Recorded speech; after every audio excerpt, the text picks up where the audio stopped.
একটি মেয়ে একটা মধ্যবিত্ত পরিবারে নতুন থাকতে আসে।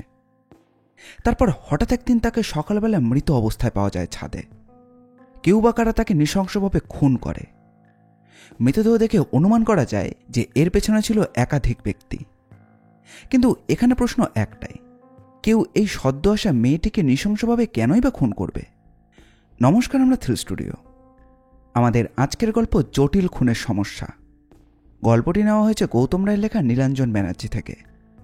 গল্পটি সম্পূর্ণ প্রাপ্তবয়স্কদের জন্য। গল্পটি শোনার সময় অবশ্যই হেডফোন ব্যবহার করবেন। গল্প পাঠে রয়েছে শুভ, শুভম, রাজ চট্টোপাধ্যায়, সৌমিক, দেবস্মিতা, বর্ণালী, প্রত্যুষা এবং আমি অপূর্ব। গল্পটি মন দিয়ে শুনুন। তবে হ্যাঁ, আমাদের চ্যানেলটিকে সাবস্ক্রাইব না করে থাকলে অবশ্যই করবেন। এইরকম গোয়েন্দা গল্প আর অ্যাডভেঞ্চার গল্প আমরা প্রায় নিয়ে আসি। তাহলে আর বেশি দেরি না করে চলুন শুরু করা যাক। মাত্র 6 মাসেই অনিমেষের পুরো সংসারটারই ওলটপালট হয়ে গেল। প্রথম অনিমেষ তেমনভাবে খোঁজ খবর রাখতে পারতেন না। নমিতা প্রায়ই বলতো পেটে ব্যথা। এমন তো অনেক মেয়েরই হয়। দোকান থেকে টুকটাক ওষুধ কিনে দিত, সাময়িক কমলে আবার চাগার দিত। আসলে অনিমেষ নিজের ব্যবসা নিয়ে এত বেশি রকমের মেতে থাকতেন যে নমিতার রোগটাকে তেমনভাবে মনে রাখতে পারতেন না। তারপর যখন সেটা নিয়মিত হয়ে দাঁড়ালো তখন বাধ্য হলেন ডাক্তারের কাছে নিয়ে যেতে। ডাক্তার ভালোভাবে পরীক্ষা নিরীক্ষা করে কয়েকটা টেস্ট করতে দিলেন, আর তাতেই ধরা পড়ল রাজরোগ। রিপোর্ট দেখে ডাক্তার বলেছিলেন কার্সিনোমা আর টাইপ অফ ক্যান্সার। তারপর মাত্র 2 মাস জমের সঙ্গে লড়াই। শেষের 3টে মাসে নমিতাকে যেন আর চেনাই যেত না। কথা বলার শক্তিও হারিয়ে ফেলেছিল। স্বাস্থ্যবতী মহিলাটি ছোট্ট একটা অবয়বে পরিণত হয়ে গেল। ডাক্তারবাবুও জবাব দিয়ে গিয়েছিলেন। শেষ পর্যন্ত নমিতা চলেই গেল। অনিমেষ বুঝে নিয়েছিলেন কি হবে বা হতে পারে। নিজেকে খানিকটা শক্ত করার চেষ্টাও করেছিলেন, কিন্তু নমিতা চলে যাওয়ার পর নিজেকে আর ধরে রাখতে পারেননি। আগুনের কফিনে শরীরটা ঢুকে যাওয়ার পর তিনি গিয়ে বসে পড়েছিলেন গঙ্গার পাড়ে সিঁড়িতে। কাঁদতে চেয়েছিলেন হাউ মাউ করে, কিন্তু কান্না আসেনি। বুকের মধ্যে দমচাপা একটা পাথর চেপে বসেছিল। তিনি নীরব হয়ে গিয়েছিলেন। মনে পড়ে যাচ্ছিল কতই না কথা। 30 বছর আগে একটু একটু করে তৈরি করা সংসারটা নিমেষে যেন তাসের ঘরের মতো ভেঙে গেল। বাবা। অনিমেষ হারিয়ে গিয়েছিলেন অতীতের পাতায়। বাবা ডাক শুনে দেখলেন রাতুল এসে দাঁড়িয়েছে তার পাশে। নিজেকে সামলে নিয়ে মুখ তুলে বললেন, কিছু বলবি বাবা? এবার যে তোমায় উঠতে হবে। ওদিকে? সব হয়ে গেছে, এবার চলো। ঘরে ফিরে নিজেকে সামলাতে পারলেন না অনিমেষ। বিছানার উপর আছড়ে পড়ে হাউমাউ করে কেঁদে ফেললেন।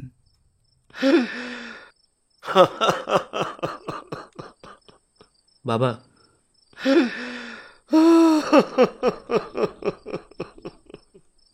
অসহায়ের মতো মুখ তুলে জিজ্ঞাসা করেন, আমি এখন কি করব খোকা? খোকার কাছেও কোনো উত্তর ছিল না। তার কাছে তো এখন সবকিছুই ফাঁকা। একা হাতে এই সংসারে সবকিছু সামলেছেন যিনি, তিনি তো আর নেই এই পৃথিবীতে।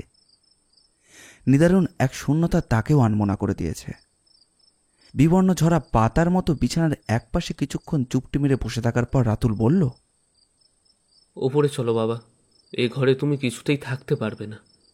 না না রে খোকা, তা হয় না। এ ঘরের চারিদিকে তোর মা ছড়িয়ে আছে। যেখানে হাত দেব সেখানেই তার ছোঁয়া অনুভব করতে পারবো। দুটো পয়সার মুখ দেখতে পেয়েই তো এই একতলা বাড়িটা কিনেছিল তোর মা। তারপর আমাদের দোতলা উঠল। আমি চেয়েছিলাম আমরা সবাই দোতলায় থাকবো। তোর মা চাইনি। এই ঘরটাই ছিল তার প্রাণ। আমি আমি আমি এখানেই থাকবো রে। তুই আর জেদ করিস না বাবা, জেদ করিস না। রাতুল আর জেদ করেনি। সে চলে গিয়েছিল দোতলায়। আর অনিমেষ নির্জীব পুতুলের মতো বুকে বালিশ চেপে ঠায় যেন বসে থাকেন জানালার ধারে। খাওয়া দাওয়ার কোনো ঠিক ঠিকানা নেই। কে এসে মুখের সামনে খাবার তুলে ধরবে? আর কেই বা এসে বলবে যে তোমার এখন ওষুধ খাওয়ার সময় হয়ে গেছে? নেই, কেউ নেই। অনাবিল শূন্যতা নিয়ে দিন আর রাত একাই কাটিয়ে দেন তিনি। একদিন এসে রাতুল বলেছিল, আচ্ছা বাবা, তুমি যদি দিনরাত এইভাবে বসে কাটিয়ে দাও তাহলে ব্যবসাপত্র কে দেখবে? সব যে গোল্লায় চলে যাবে। তুমি তুমি তো এখন আর ছোটটি নও বাবা। তোমার আজ 25 বছর বয়স। এখন থেকে সব কিছু তোমাকেই দেখতে হবে।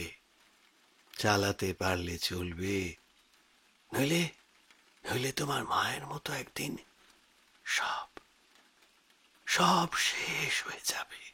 দুবেলা দুমুঠো খেতে দিতে পারলে দিও, নইলে নইলে দিও না।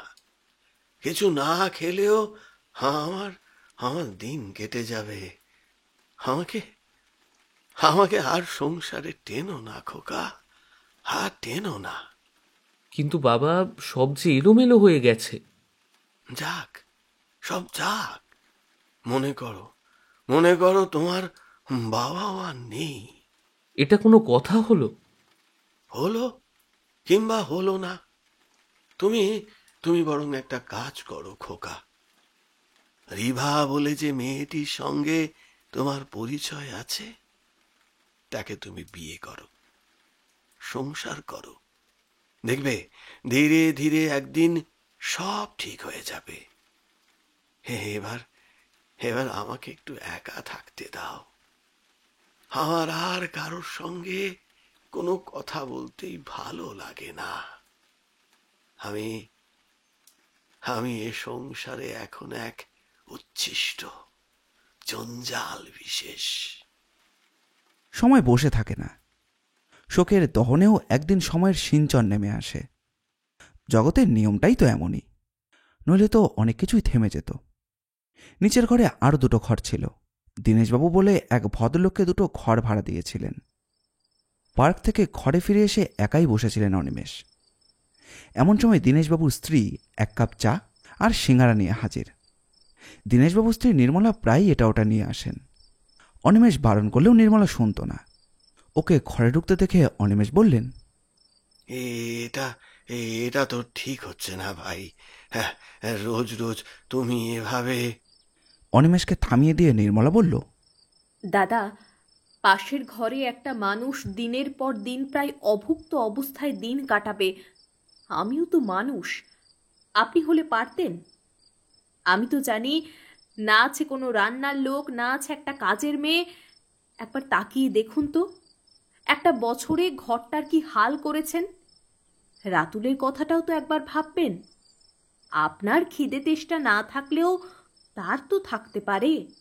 কিন্তু সে তো বাইরে খেতে যায়, তার উপর সমস্ত ছেলে। ও কি আর না খেয়ে বেঁচে আছে? না, তা নেই। নিশ্চয় সে বাইরে খেয়ে নেয়, আপনার জন্যও সে খাবার নিয়ে আসে, কিন্তু আপনি খান না, যেমনকার তেমনই পড়ে থাকে। তুমি আমায় কি করতে বলছো? আপনি আবার স্বাভাবিক জীবনে ফিরে আসুন।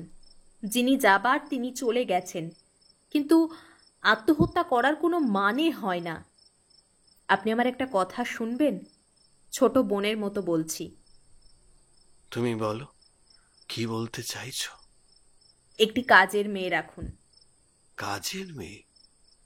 একটা বাইরের মেয়ে এসে নমিতার অভাব ভুলিয়ে দেবে? হে, এরকম হয় নাকি? না দাদা, তা কখনোই হয় না, কিন্তু কিছুটা হলেও ভাঙা সংসারটার একটু শ্রীবৃদ্ধি ঘটতে পারে। ঠিক সময়ে পেটে একটু অন্ন পড়বে, ঘরদোরটা একটু সাফসুতরো হবে। কদিন পরই দেখবেন এই ঘরেরই হালচাল কত পাল্টে গেছে। কিন্তু আমি তো তা চাই না।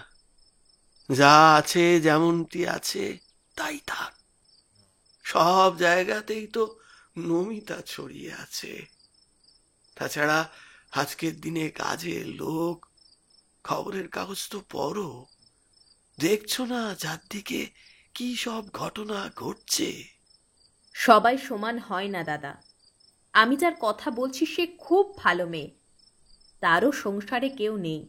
স্বামী তাকে ছেড়ে চলে গেছে, এখন একাই থাকে। দেখবেন একটি মাসের মধ্যে কত কি পাল্টে যাবে। আর যদি তার কাজকর্ম ভালো না লাগে, ছাড়িয়ে দিতে কতক্ষণ। চট করে কোনো উত্তর না দিয়ে অনিমেষ নিজের মনে কিছু একটা ভাবলেন। তারপর একরাশ দ্বিধা নিয়ে বললেন, রাতুল জানে? আপনার মত না পেলে রাতুলকে কি করে জানাই?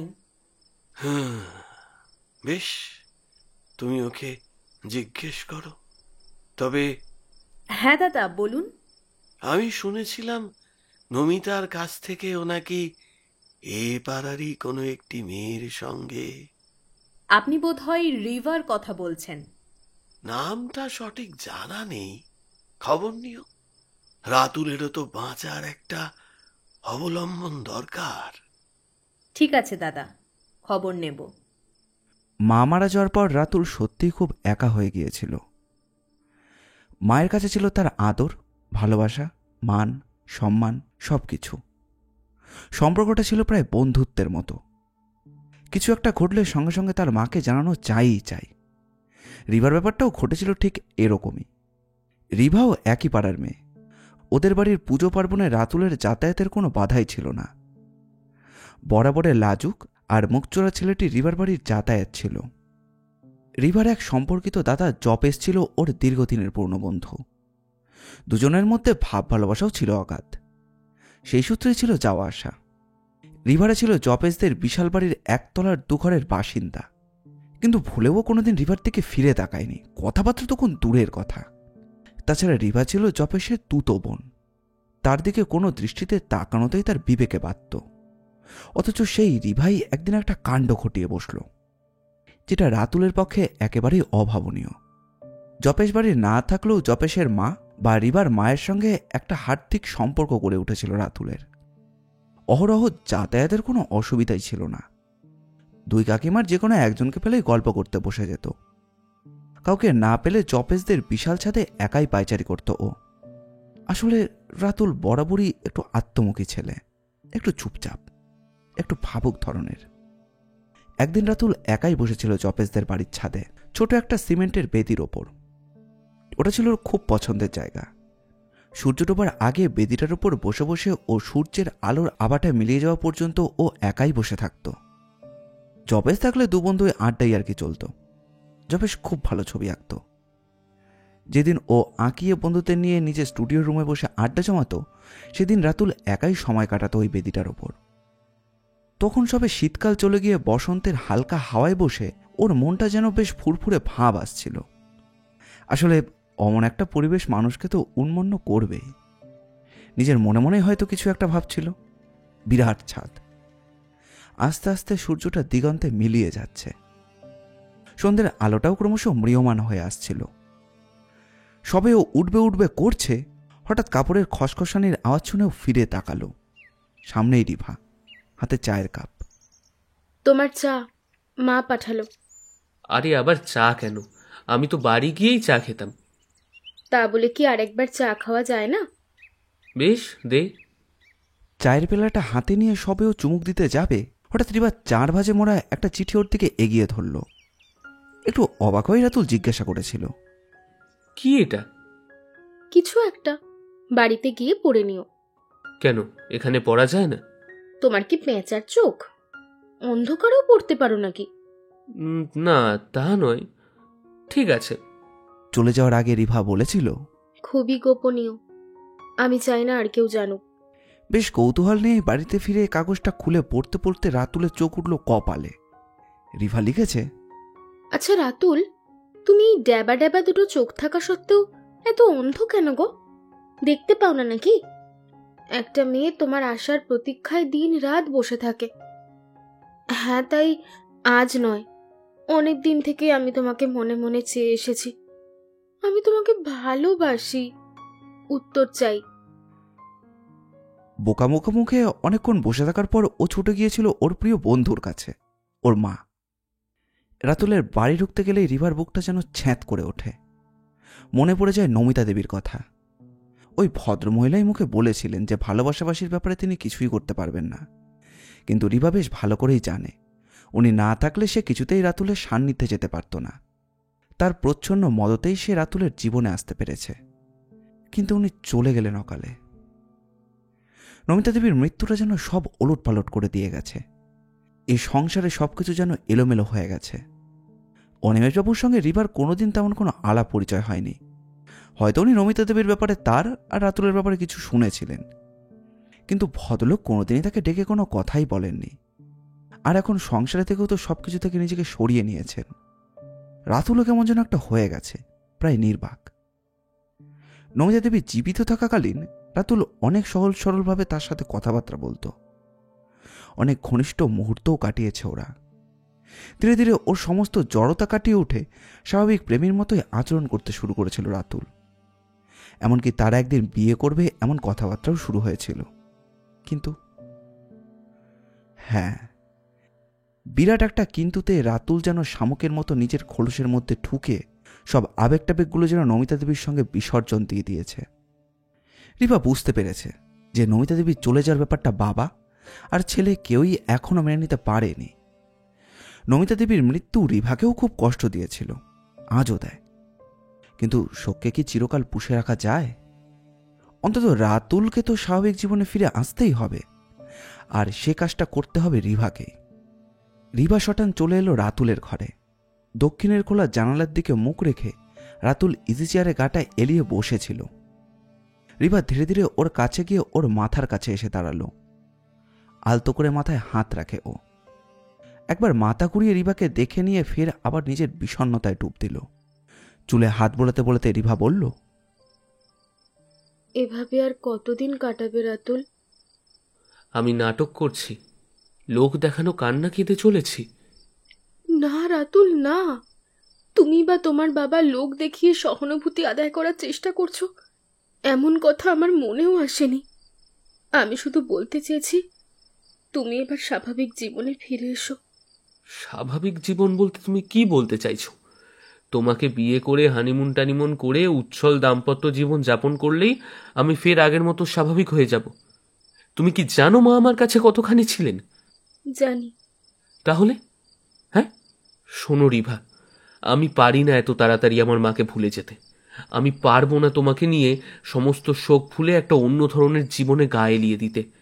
তার চেয়ে আমি তোমাকে একটা কথা বলি, শোনো। তোমার কথা শুনবার জন্যই তো আমি বারবার তোমার কাছে আসি। বলো তুমি। তুমি অ্যাডাল্ট মেয়ে, তোমার বিয়ের বয়স হয়ে গেছে। তুমি বরং অন্য কাউকে একটা বিয়ে করে সুখী নিশ্চিন্ত জীবন কাটাও, সেটাই তোমার জন্য উচিত হবে। মাসিমা কিন্তু চেয়েছিলেন আমাদের বিয়ে হোক। মা থাকলে সেটাই হতো, আর সেটা হতো অনেক আনন্দের। কিন্তু আজ যদি জোর করে আমরা সেটা করতে চাই, আমার অবস্থা হবে অনেকটা কলুর বলদের মতো, শুধু খানিই টানতে হবে, কিন্তু আমি তোমাকে সুখী করতে পারবো না। এটা তোমার সম্পূর্ণ ভুল একটা ধারণা নিয়ে তুমি নিজেকে একটা খোলসের মধ্যে ঢুকিয়ে রাখতে চাইছো। একটা দিন আসবেই যেদিন তোমার মনে হবে আমি তোমাকে আমার স্বার্থের জন্য চাইনি, আমি তোমাকে বাস্তবের মাটিতে দাঁড় করাতে চেয়েছি। আর তার চেয়েও বড় কথা, থামলে কেন, বলো। এই সংসারে একজন মহিলার প্রয়োজন। যে সংসারে কোনো নারীর স্পর্শ থাকে না, সেই সংসারটা এলোমেলো হয়ে থাকে। তোমার মায়ের ভালোবাসা হয়তো আমি দিতে পারবো না, কিন্তু স্ত্রীর ভালোবাসা দিয়ে তোমার অনেক কষ্ট আমি দূর করে দিতে পারবো। তুমি অন্তত আমার প্রতি এইটুকু বিশ্বাস রাখতেই পারো। রিভার দিকে না তাকিয়ে রাতুল বলে, একটা মেয়ে তো আসছে, বাবার অনুমতিও পাওয়া গেছে, সেই এসে সব দেখাশোনা করবে। তুমি আমার সঙ্গে একটা বাইরের মেয়ের তুলনা করলে? তুলনা করিনি। খানিকক্ষণ চুপ থাকার পর রিভা বলল, একটা কথা সত্যি জবাব দেবে? হ্যাঁ, বলো।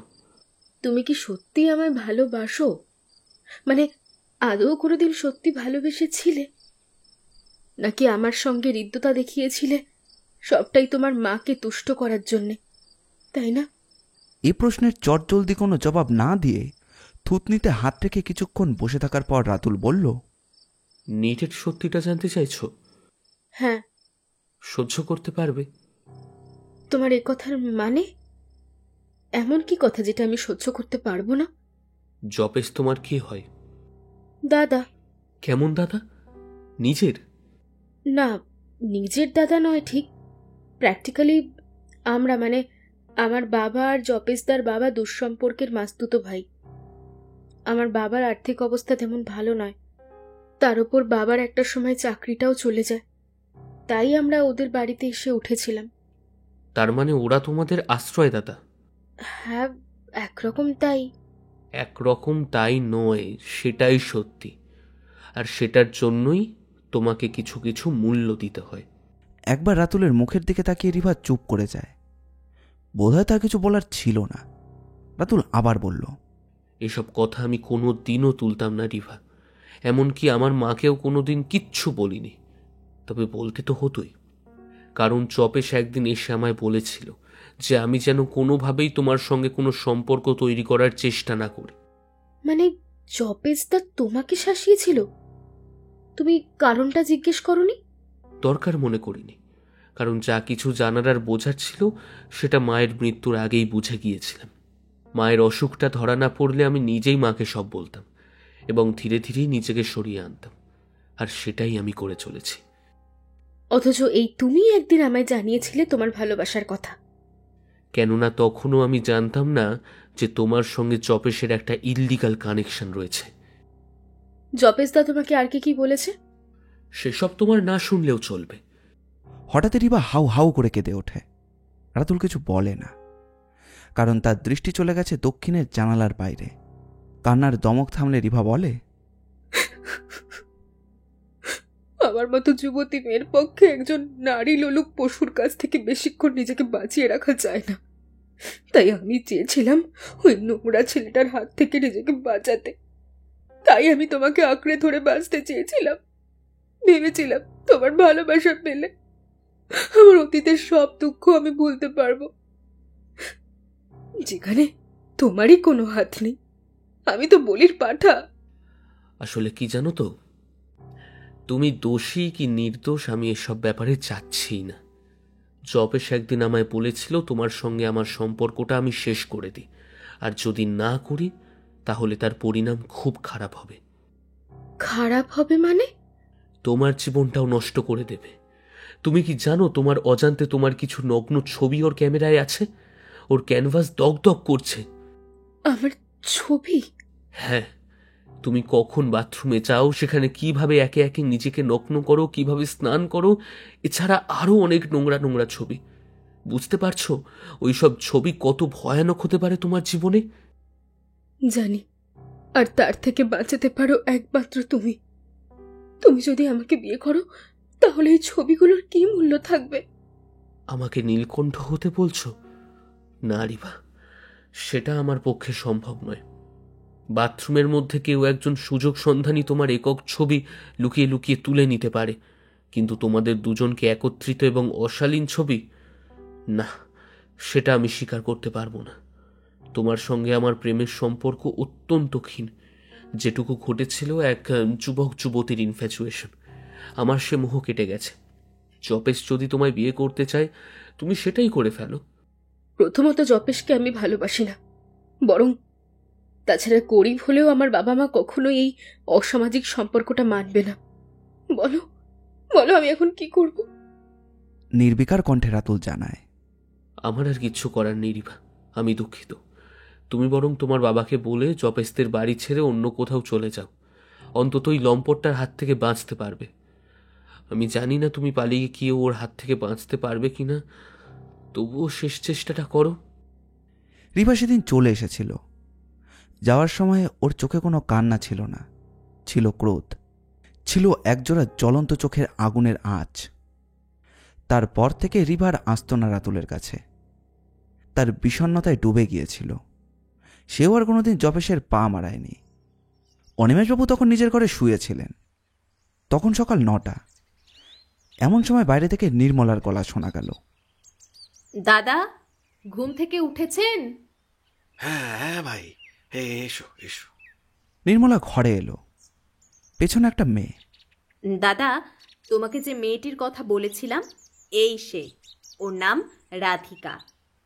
অনিমেষ একবার মুখ তুলে দেখলেন।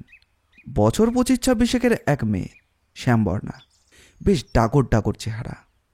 ওই বয়সের মেয়ে যৌবনের অতিশয্য তো থাকবেই, বরং উগ্রতাই বেশি। বেশ হাসি খুশি ভরা মেয়ে। নমিতা চলে যাওয়ার পর ভালো করে কোনো মেয়ের দিকে ফিরেও তাকাতেন না তিনি। অলস দৃষ্টিতে একবার রাধিকাকে দেখে নিয়ে তিনি বললেন, আরে এই তো বাচ্চা মেয়ে, পারবে সংসারের সব কাজকর্ম করতে? কদিন গেলেই বুঝতে পারবেন, ও একাই আপনার সব সামলে নেবে। নাম বললে তো রাধিকা। এবার রাধিকাই বলল, হ্যাঁ বাবু। থাকতে কোথায়? আগে অশোকনগর। বনগা লাইন। আচ্ছা, ভালো। তা সংসারে কে আছে? হ্যাঁ, একাই। বিয়ে করেছিলে শুনলাম। হয়েছিল, কিন্তু বরাতে টিকলো না। কেন? মানুষটা ভালো ছিল না। 1 বছরের মধ্যেই নিজের স্বরূপটা চিনিয়ে দিয়েছিল। মদ খেয়ে বাড়ি ফিরতো বাবু, হাতের সুখ করতো আমার পিঠের ওপর দিয়ে। চর কি লাথি কি নয়। রোজগার পাতি করতো না?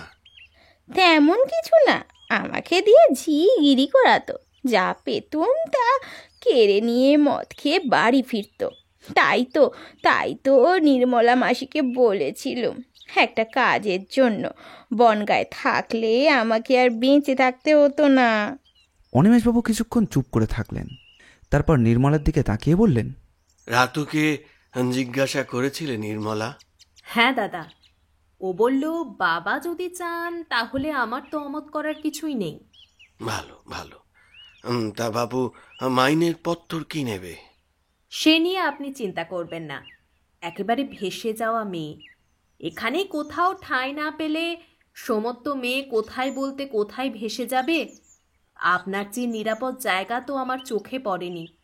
আপনারও দরকার, ওরও আশ্রয়ের প্রয়োজন। সে তুমি যাই বলো নির্মলা, জগতে টাকাটাই সবচেয়ে বড় ব্যাপার। তবু কিছু বলো, পরে এই নিয়ে অশান্তি হোক সে আমি চাই না বাবা।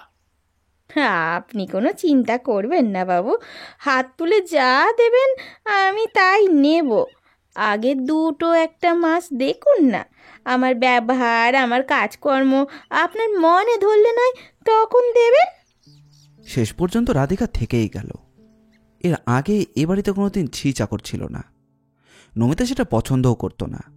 সব কিছু ও নিজে হাতেই করত। অনিমেষবাবু প্রথম একটু দ্বিধাগ্রস্তই ছিলেন, কে জানে যে এই মেয়ে কেমন হবে।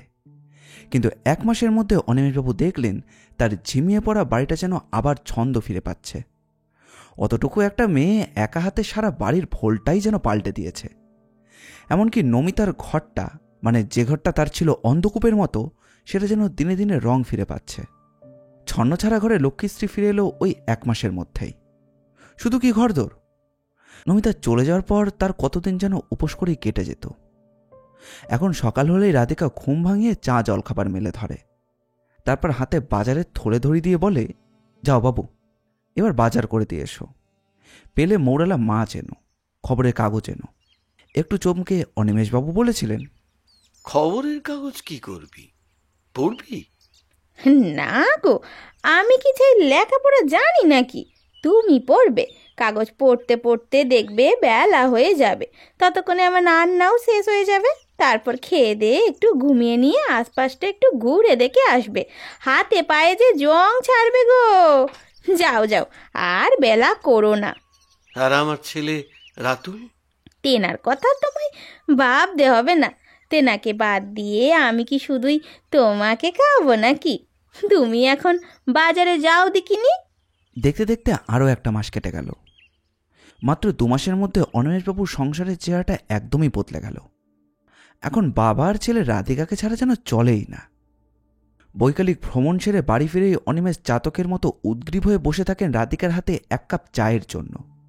মেয়েটার রান্নার হাত কিন্তু খুবই ভালো, বিশেষ করে চা।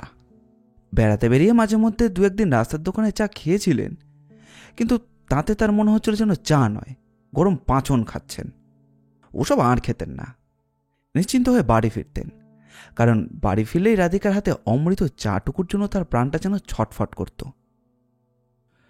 ওদিকে দোকানের কাজকর্ম সেরে ক্লান্ত হয়ে রাতুল তার দোতলার ঘরে গিয়ে দক্ষিণের জানালার সামনে বসে অপেক্ষা করত যে কতক্ষণে রাধিকা চা আর জলখাবার নিয়ে হাজির হবে। যে রাতুল প্রায় নির্বাক হয়ে গিয়েছিল নমিতা দেবীর আকস্মিক চলে যাওয়াতে আর রিবা ঘটিত তিক্ততার কারণে। সেও যেন ছটফট করত রাধিকার উপস্থিতির জন্য। কি যেন ছিল মেয়েটার মধ্যে।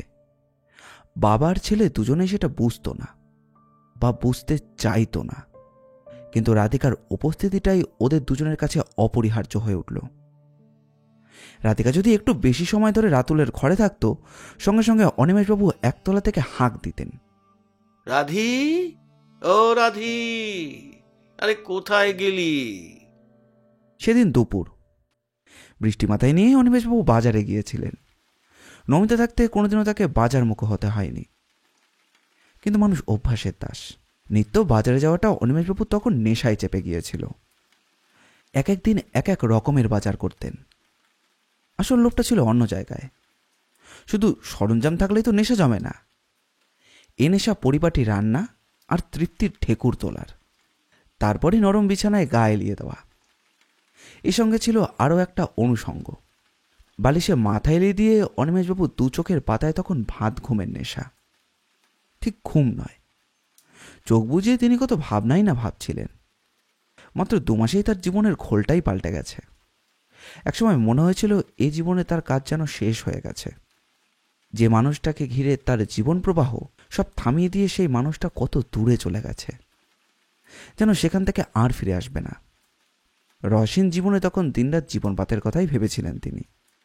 কিন্তু 25 বছরের এক ভরা যুবতী তার স্নিগ্ধ হাতে একটা নিশ্চিন্ত জীবনের ইঙ্গিত রেখেছে। এখনও তার মনে হয় যে মেয়েটি যদি না আসতো তাহলে সত্যি বোধহয় তার আর বাঁচা হতো না। আবার যেন নতুন করে বাঁচার রাস্তা খুঁজে পাচ্ছেন। আসলে বোধহয় সব পুরুষই চায় যে সংসারে একটি সুন্দর হাতের ছোঁয়া থাকুক, একটু পেলে স্পর্শ, একটু সহানুভূতি। হঠাৎ বৃষ্টিতে ভিজে মাথাটাও একটু ধরেছিল। আসলে তার বয়স তো হচ্ছেই, দেখতে দেখতে 55 পেরিয়ে যাচ্ছে। একটা বয়সে স্ত্রীবিয়োগ তবুও কাটানো যায়, সংসারে নারীর পর্দাপণ ঘটানোর সুযোগও থাকে। কিন্তু 55 পেরোনোর পর প্রৌঢ়ের জীবনে নতুন স্বপ্ন দেখা বিড়ম্বনা মাত্র। অনিমেষ তেমন স্বপ্নের অলিক ভাবনাও ভাবেন না। নমিতার ভাবনাতেই বিভোর হয়ে থাকতে ভালোবাসেন। হঠাৎ কপালেকার জন্য মৃদু স্পর্শে তিনি চমকে উঠলেন। ঠিক এমন করেই কোনো কারণে অসুস্থ হলে নমিতা এসে তার কপালে হাত রাখত। চোখ না খুলেই তিনি অনুভব করতে চাইলেন, কে? নমিতা। কিন্তু তা তো হয় না। তাহলে কি? ধীরে ধীরে চোখ খুলে দেখলেন যে রাধিকা। হ্যাঁ, রাধিকাই। কিছু বলবি রাধিকা? রাধিকা এখন অনেক সহজ হয়ে গেছে। প্রথম প্রথম যে আড়ষ্টতা নিয়ে একটা সম্ভাব্য দূরত্ব নিয়ে চলতো সেটা তার কেটে গেছে। অনিমেষও রাধিকাকে নিতান্ত কাজের মেয়ে বলে ভাবেন না। আসলে তার আন্তরিকতায় মনিব ও চাকরানির সম্পর্কটা খুঁচিয়ে দিয়েছে। বাবু, বাবু, তোমার কি মাথা ধরেছে? আমার মাথা ধরেছে তোকে কে বললো? বুঝতে পারি। তখন এসে দেখলুম যে কপাল টিপে শুয়ে আছো। হ্যাঁ, এখনো তাই। কপালটাকে টিপে দেব, ভালো লাগবে, দেখবে একটু পরেই ঘুমিয়ে পড়েছ। অনিমেষ মৃদু হাসলেন, তারপর বললেন, তুই তো ভোর থেকে সংসারের কাজ করছিস, তোর ঘুম পায় না? না তো, দুপুরে আমি শুই না। তাহলে কি করিস? কি আর করব, কোন দিন নির্মলা মাসির সঙ্গে বক বক করি, নয়তো কোন দিন দোতলায় ছোটবাবুর ঘরদোর গুছিয়ে রাখি। যা একটা বাউন্ডুলে মার্কা ছেলে তোমার, রোজ পরিষ্কার করব আর রোজ এলোমেলো করে রাখবে। তা হাজার ওর ঘর পরিষ্কার করিসনি? হ্যাঁ, করেছি তো। কথা বলতে বলতে রাধিকা তখন তার নরম হাতের কোমলতা দিয়ে অনিমেষের মাথা টেপা শুরু করে দিয়েছে। অনিমেষেরও খুব ভালো লাগছিল। কতদিন যে এভাবে কেউ তার মাথায় হাত বুলিয়ে দেয়নি, আজ আর তার মনেও পড়ে না। আরামে আর অদ্ভুত একটা রোমাঞ্চে তার চোখগুলো যেন জুড়িয়ে আসছিল। আচ্ছন্ন করার মতো একটা মিষ্টি অন্তরঙ্গ সুবাস ছড়িয়ে পড়ছিল। ঘোর লাগা গলায় জিজ্ঞাসা করলেন, কি মেখেছিস রে? কে? আমি? তুই ছাড়া এ ঘরে আর কে আছে? কি মেখেছিস? কেন, গন্ধটা কি খারাপ? না না, খারাপ হবে কেন? ভালো লাগলো বলেই তো জিজ্ঞেস করছি। মাথায় মাখা তেল, ওটি না মাখলে আমার আবার রাতে ভালো ঘুম হয় নেকো। এই তেলটা মাখলে রাতে ভালো ঘুম হয় বলছিস? হ্যাঁ গো। কাল তোর ওই তেলটা আমায় একটু দিস তো। কতদিন যে আমার তেমন করে আর ঘুম আসে না। কোনো উত্তর না দিয়েই রাধিকা ছুটে ঘর থেকে বেরিয়ে গেল। 2 মিনিটের মধ্যেই অবশ্য ফিরে এলো, হাতে একটা তেলের শিশি। সামান্য অবাক হয়ে অনিমেষ বললেন, সে কি রে, আমি কি এখন তোর ওই তেল মাখবো নাকি বসে বসে? তোমায় মাখতে হবে না, আমি মাখিয়ে দিচ্ছি। তবে হ্যাঁ, একটু উঠে বসতে হবে। শুয়ে শুয়ে কি আর তেল মাখা যায়? যায় না তো। নাও উঠে বসো দেখিনি, উঠে বসো তো। অগত্যা উঠতেই হলো। খাটের কিনারে এসে পা ঝুলিয়ে বসলেন। আর রাধিকা একেবারে তার মুখোমুখি দাঁড়িয়ে দুহাত দিয়ে মাথায় তেল ঘষতে শুরু করলো। 25 বছরের যৌবনা এক নারী, তার বক্ষযুগল একেবারে অনিমেষের মুখের সন্নিকটে, যার উষ্ণ নিঃশ্বাস ছড়িয়ে পড়ছে সারা মুখে। বিবশ অনিমেষের একবার ইচ্ছে হলো এই দুরন্ত যৌবনকে একবার তার বুকের মধ্যে চেপে ধরেন। এই নির্জন অবিশ্রান্ত বৃষ্টি পড়া দুপুরটা যেন চিরস্থায়ী হয়ে থাকুক তার মরুভূমির মতো জীবনে। তেল মাখতে মাখতেই রাধিকা আবেশ ধরানো কণ্ঠে বলল, আমি জানি বাবু, তুমি কি ভাবছো। কোনো রকমে অনিমেষ একটি প্রশ্ন করতে পারলেন। কি? সে প্রশ্নের জবাব না দিয়ে রাধিকা আরো কিছুটা দূরত্ব কমিয়ে আনলো। তোমায় একটা কথা বলবো। হুম। তুমি একটা বিয়ে করো। বিয়ে? আমি? হ্যাঁ হ্যাঁ, এখন এই বয়সে? তোমার বিয়ের বয়স পালায়নি, আমি টের পাচ্ছি। নিজের ঠোঁটেই সামান্য কামড় দিল রাধিকা। মেয়েরা সব বুঝতে পারে বাবু। হ্যাঁ, সেটাই তো বলবি। তোমার সারা শরীর কাঁপছে বাবু। ঘন ঘন নিঃশ্বাস পড়ছে, হাত দুটো নিষ্পিস করছে। অনিমেষের পক্ষে আর নিজেকে সামলানো সম্ভব হলো না। রাধিকার কথা শেষ হওয়ার আগেই তাকে সজোরে জাপটে ধরলেন বুকে। তারপর বললেন, দরজাটা যে খোলা আছে। কেউ নেই গো বাড়িতে। নির্মলা মাসে গেছে বনগায় ছেলে নিয়ে, ফিরবে রাত্রিরে। আর তেনার স্বামী তো এখন আফিসে। কি দরকার দৌড় দিয়ে। অনেকক্ষণ পর 25 বছরের নগ্ন শরীরটার দিকে তাকিয়ে থাকতে থাকতে অনিমেষ বললেন, কেন কেন এমন করলি? আমি আমি তো বেশ ছিলাম। কেন কেন এমন করলি তুই? মিছে কথা বলো নিকো বাবু, তুমি একেবারেই বেশ ছিলে না। কতদিন তো আমি শুনেছি একা একা তুমি ফুপিয়ে ফুপিয়ে কাঁদছ। দাঁড়াও, আমি আসছি। পরিত্যক্ত শাড়িটা নিয়ে রাধিকা বাথরুমে চলে গেল। মিনিট 5 পর ফিরে এসে দেখলো অনিমেষ তখনও বিছানার ওপর গুম মেরে বসে আছেন। বেশ বোঝা যায় যে তার ভেতরে একটা ঝড় বয়ে গেছে। রাধিকার হাতে তখন সদ্য গরম করা চায়ের কাপ। বাবু, এটা খেয়ে নাও।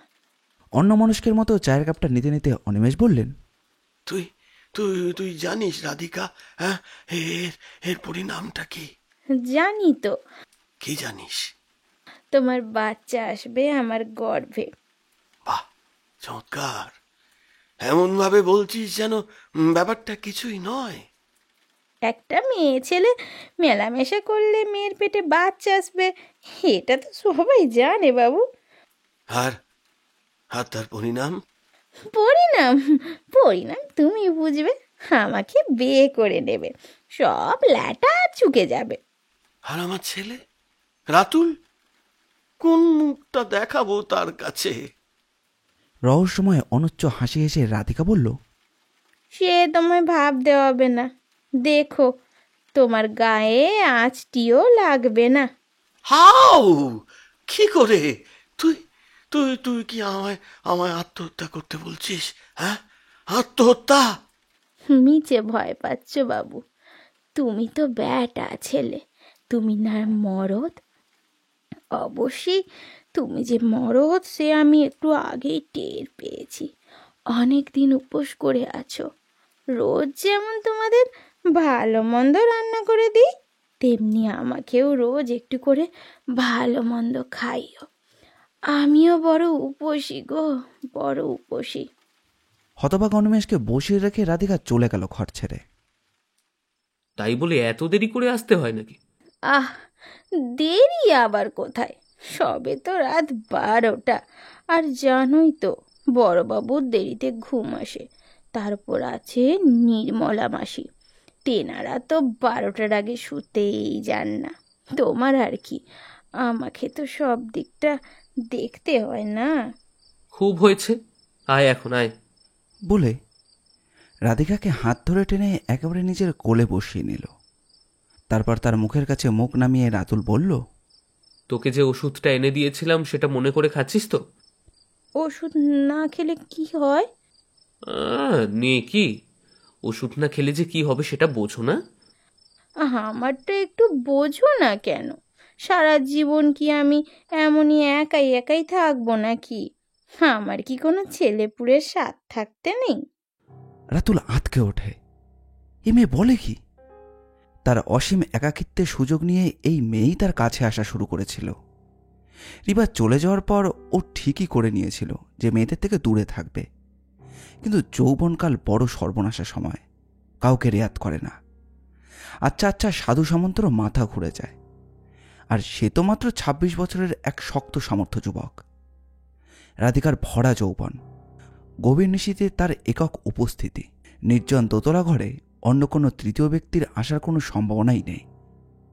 কোনো ছেলের পক্ষে নিজেকে ধরে রাখা সম্ভব নয়, রাতুলও পারেনি সামলাতে। তবুও যদি রিভা আগের মতো আসা যাওয়া করত তাহলে সে বিমনা হতো না। কিন্তু জপেশ আর রিভার ব্যাপারটা জানার পরই ওর মেয়েদের ওপর থেকে বিশ্বাসটা চলে গিয়েছিল।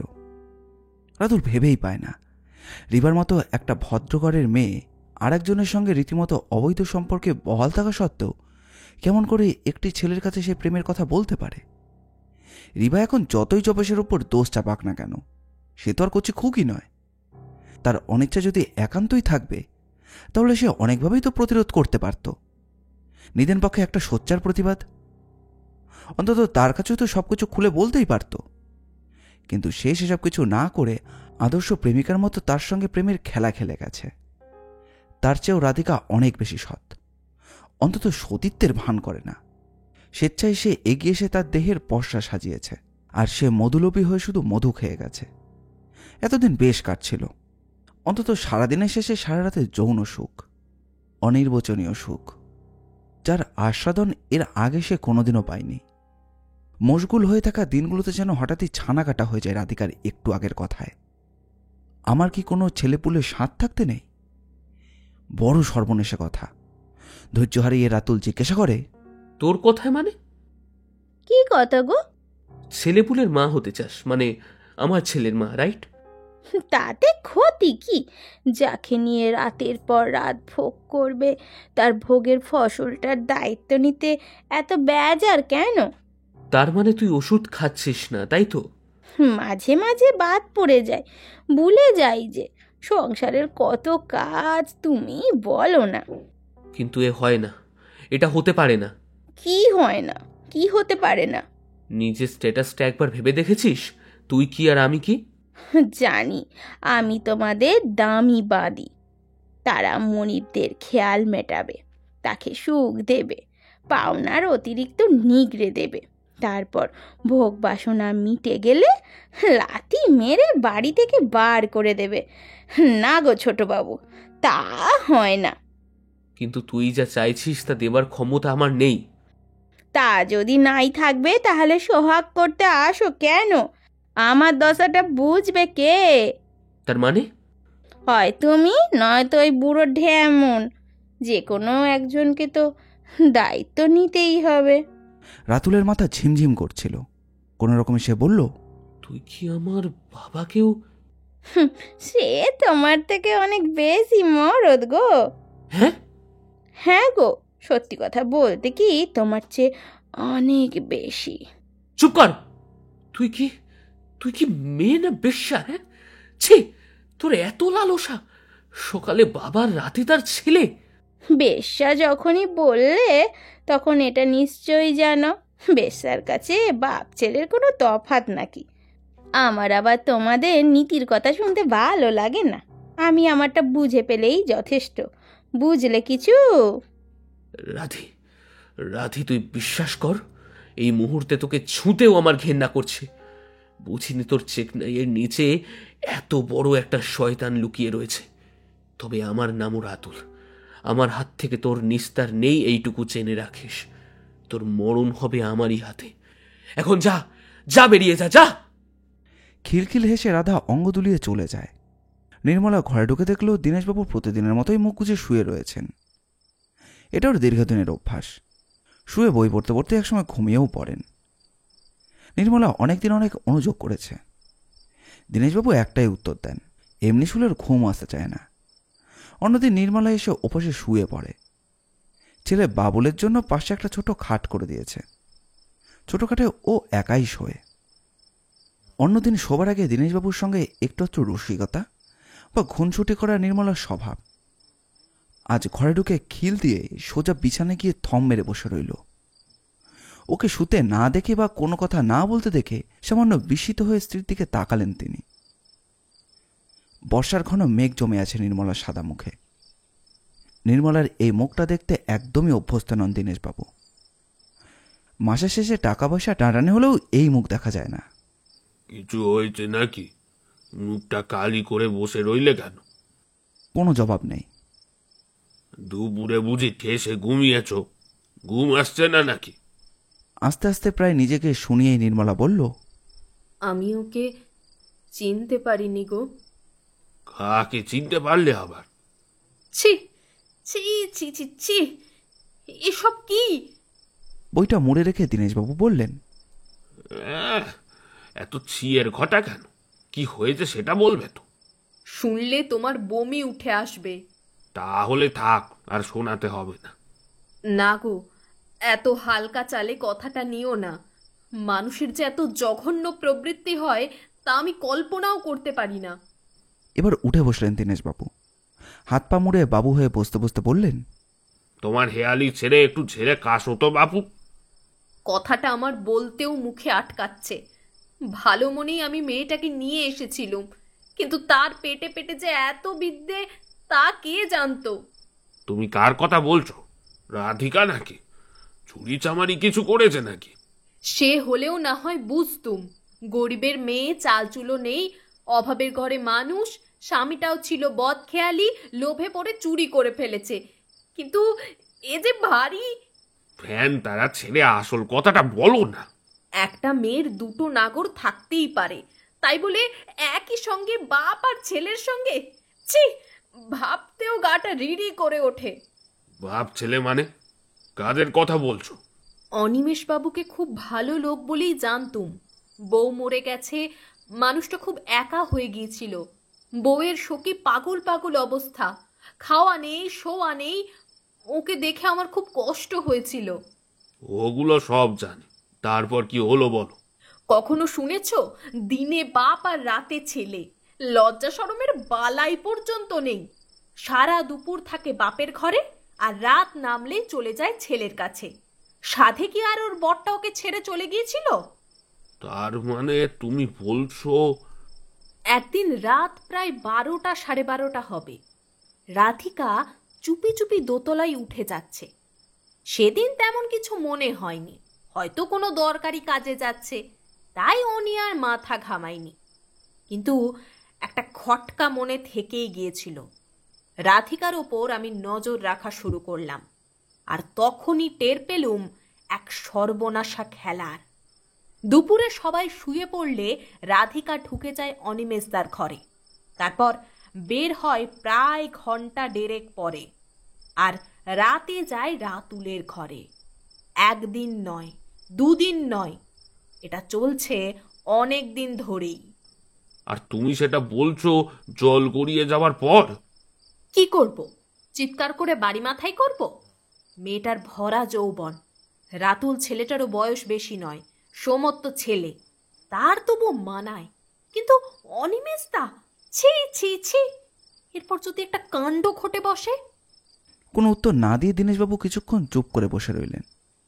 কি ভাবছো? ওফ, আমি আর কিছুতেই কিছু ভাবতে পারছি না। আমি বলি কি, আমরা এ বাড়ি ছেড়ে অন্য কোথাও উঠে যাই। আমি বেশ বুঝতে পারছি এইসব কেলেঙ্কারি কখনো চাপা থাকে না, একদিন প্রকাশ হয়ে পড়বেই। তারপর তারপর ওই মেয়েটাকে নিয়ে লাগবে বাপ আর ছেলের মধ্যে হাতাহাতি, খুনোখুনিও হতে পারে। বুঝতে পারছো? বুঝতে পারছো তখন কি হবে? দীনেশবাবু গুম মেরে বসে রইলেন কিছুক্ষণ। নির্মলার অনুযোগ কতটা সত্যি কতটা অনুমান সেটা বুঝতে তিনি একদমই পারছিলেন না। তার অনুযোগ সত্য হলেও সেই মুহূর্তে তার কিছু করারও ছিল না। সরাসরি দুজনের কারোরই তিনি মুখোমুখি প্রশ্ন করতে পারবেন না, তার সব ভ্রমে বাঁধবে। কিন্তু দীনেশবাবুকে চুপ করে থাকতে দেখে নির্মলা বলল, তুমি কি ভাবছো বলো তো? আমি কিছুই বুঝতে পারছি না ঠিক এখন কি করা আমাদের উচিত হবে। আচ্ছা, একটা কাজ করলে হয় না? কি? ওই মেয়েটাকে যেখান থেকে নিয়ে এসছিলে সেখানেই পাঠিয়ে দাও, অন্তত আমাদের কাঁধ থেকে দায়টা তো নেমে যাবে। তুমি কি ভাবছো আমি সে কথা রাধিকাকে বলিনি? কি বললো? অবাক হয়ে আমার মুখের দিকে তাকিয়ে বলেছিল, মাসি তুমি কি চাও? দুবেলা দুমুঠো খেয়ে পরে বেঁচে আছি, সেটাও কেড়ে নিতে? এখান থেকে তাড়িয়ে দিলে আমি এখন যাই কোথায়? বলেছিলুম কলকাতায় অনেক বাড়ি আছে, এখানকার চেয়ে আরো অনেক বেশি মাইনে পাবি, তোর কাজের অভাব হবে না। সে হয়তো পাবো, কিন্তু এমন নির্ঝঞ্ঝাট সংসার তো পাবো না বলেই আমার পায়ের উপর হুমড়ি খেয়ে বলেছিল, দোহাই মাসি তুমি আমার এই চাকরিটা খেয়ে নিও না, আমি এখানে বেশ আছি, ভালোই আছি। আমার সেই সময় অনেক কিছুই বলার ছিল, কিন্তু লজ্জার মাথাকে কিছুই বলতে পারিনি। বলা মানেই ছাই চাপা আগুনটাকে উস্কে দেওয়া। তার চেয়ে একটা কাজ করো, চলো আমরা আমরা অন্য কোথাও উঠে যাই। বললে ভালো, এই বাজারে এই রকম একটা জায়গায় চাইলেই কি তুমি কোনো ঘর পাবে? আর যদি পাও বা, আমার এই রোজগারে সে ভাড়া টানা সম্ভব নয়। তার উপর খোকার কথা ভাবো, আজ জন্মের জড়ভরত একটা, না পারে ভালো করে চলতে ফিরতে, না পারে কিছু বুঝতে। মাস আনতে তার পিছনে কত খরচ সেটা ভেবে দেখেছো? তাহলে কি করবে? আমায় একটু ভাবার সময় দাও। অন্যদিনের মতো রাধিকা অনিমেষবাবুর গা ঘেঁষে দাঁড়াতেই অনিমেষ শঙ্কিত হয়ে উঠলেন। তিনি বেশ বুঝে গেছেন যে এ মেয়ে সাংঘাতিক মেয়ে, এ পারে না এমন কোনো কাজ নেই। লজ্জা আর মান ইজ্জত খোয়া যাবার প্রশ্নে তিনি আরও বেশি কুঁকড়ে গেছেন। না বুঝিয়ে আগুনে হাত দিয়ে ফেলেছেন, জানেন না যে এর পরিণতি কত দূর করাবে। তুই তুই এখান থেকে যা রাধিকা, আজ আমার শরীরটা ভালো নেই, আমায় আমায় একটু একা থাকতে দে। সে কি গো, কদিনেই শখ মিটে গেল। যদি বলিস তবে তাই। আরো ভালো হয় তুই যদি আর আমার ঘরে না আসিস। তাড়িয়ে দিচ্ছ? সে তুই যা মনে করিস। ভালো, রাখতে যদি না চাও তাহলে তো চলে যেতেই হবে। কিন্তু কিন্তু আমার পেটেরটার কি হবে? ঠিক এই ভয়টাই করছিলেন অনিমেষবাবু। তবুও সে রাস্তায় না গিয়ে তিনি বললেন, পেটেরটার কি হবে মানে? হ্যাঁ, তোমার আহ্লাদের ফল যে আমার পেটে এসে গেছে, এর তো একটা বাপের পরিচয় চাই। মানে? এই সহজ কথাটার মানে বুঝতে পারছো না? তুই তুই কি আমায় ব্ল্যাকমেল করতে চাইছিস? কি যেন ব্ল্যাকমেল ব্ল্যাকমেল না কি যে একটা বললে, সেটার মানে আমি জানি না। কিন্তু পেটেরটা যে অবলা শিশু, সে পৃথিবীর আলো দেখবে কোন পরিচয়ে, তুমিই বলো।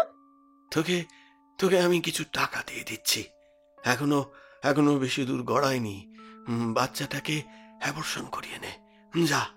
তার মানে? অবৈধ শিশুকে পৃথিবীতে আনার কোনো মানে হয় না। সে আমি প্রাণ থাকতেও হতে দিতে পারি না। কাল রাতে তোমার ছেলেকেও একই কথা বলে এসেছি। অনিমেষবাবুর মাথায় যেন বাজ পড়ল। ছেলেকে বলে এসেছিস? মানে কি কি বলে এসেছিস?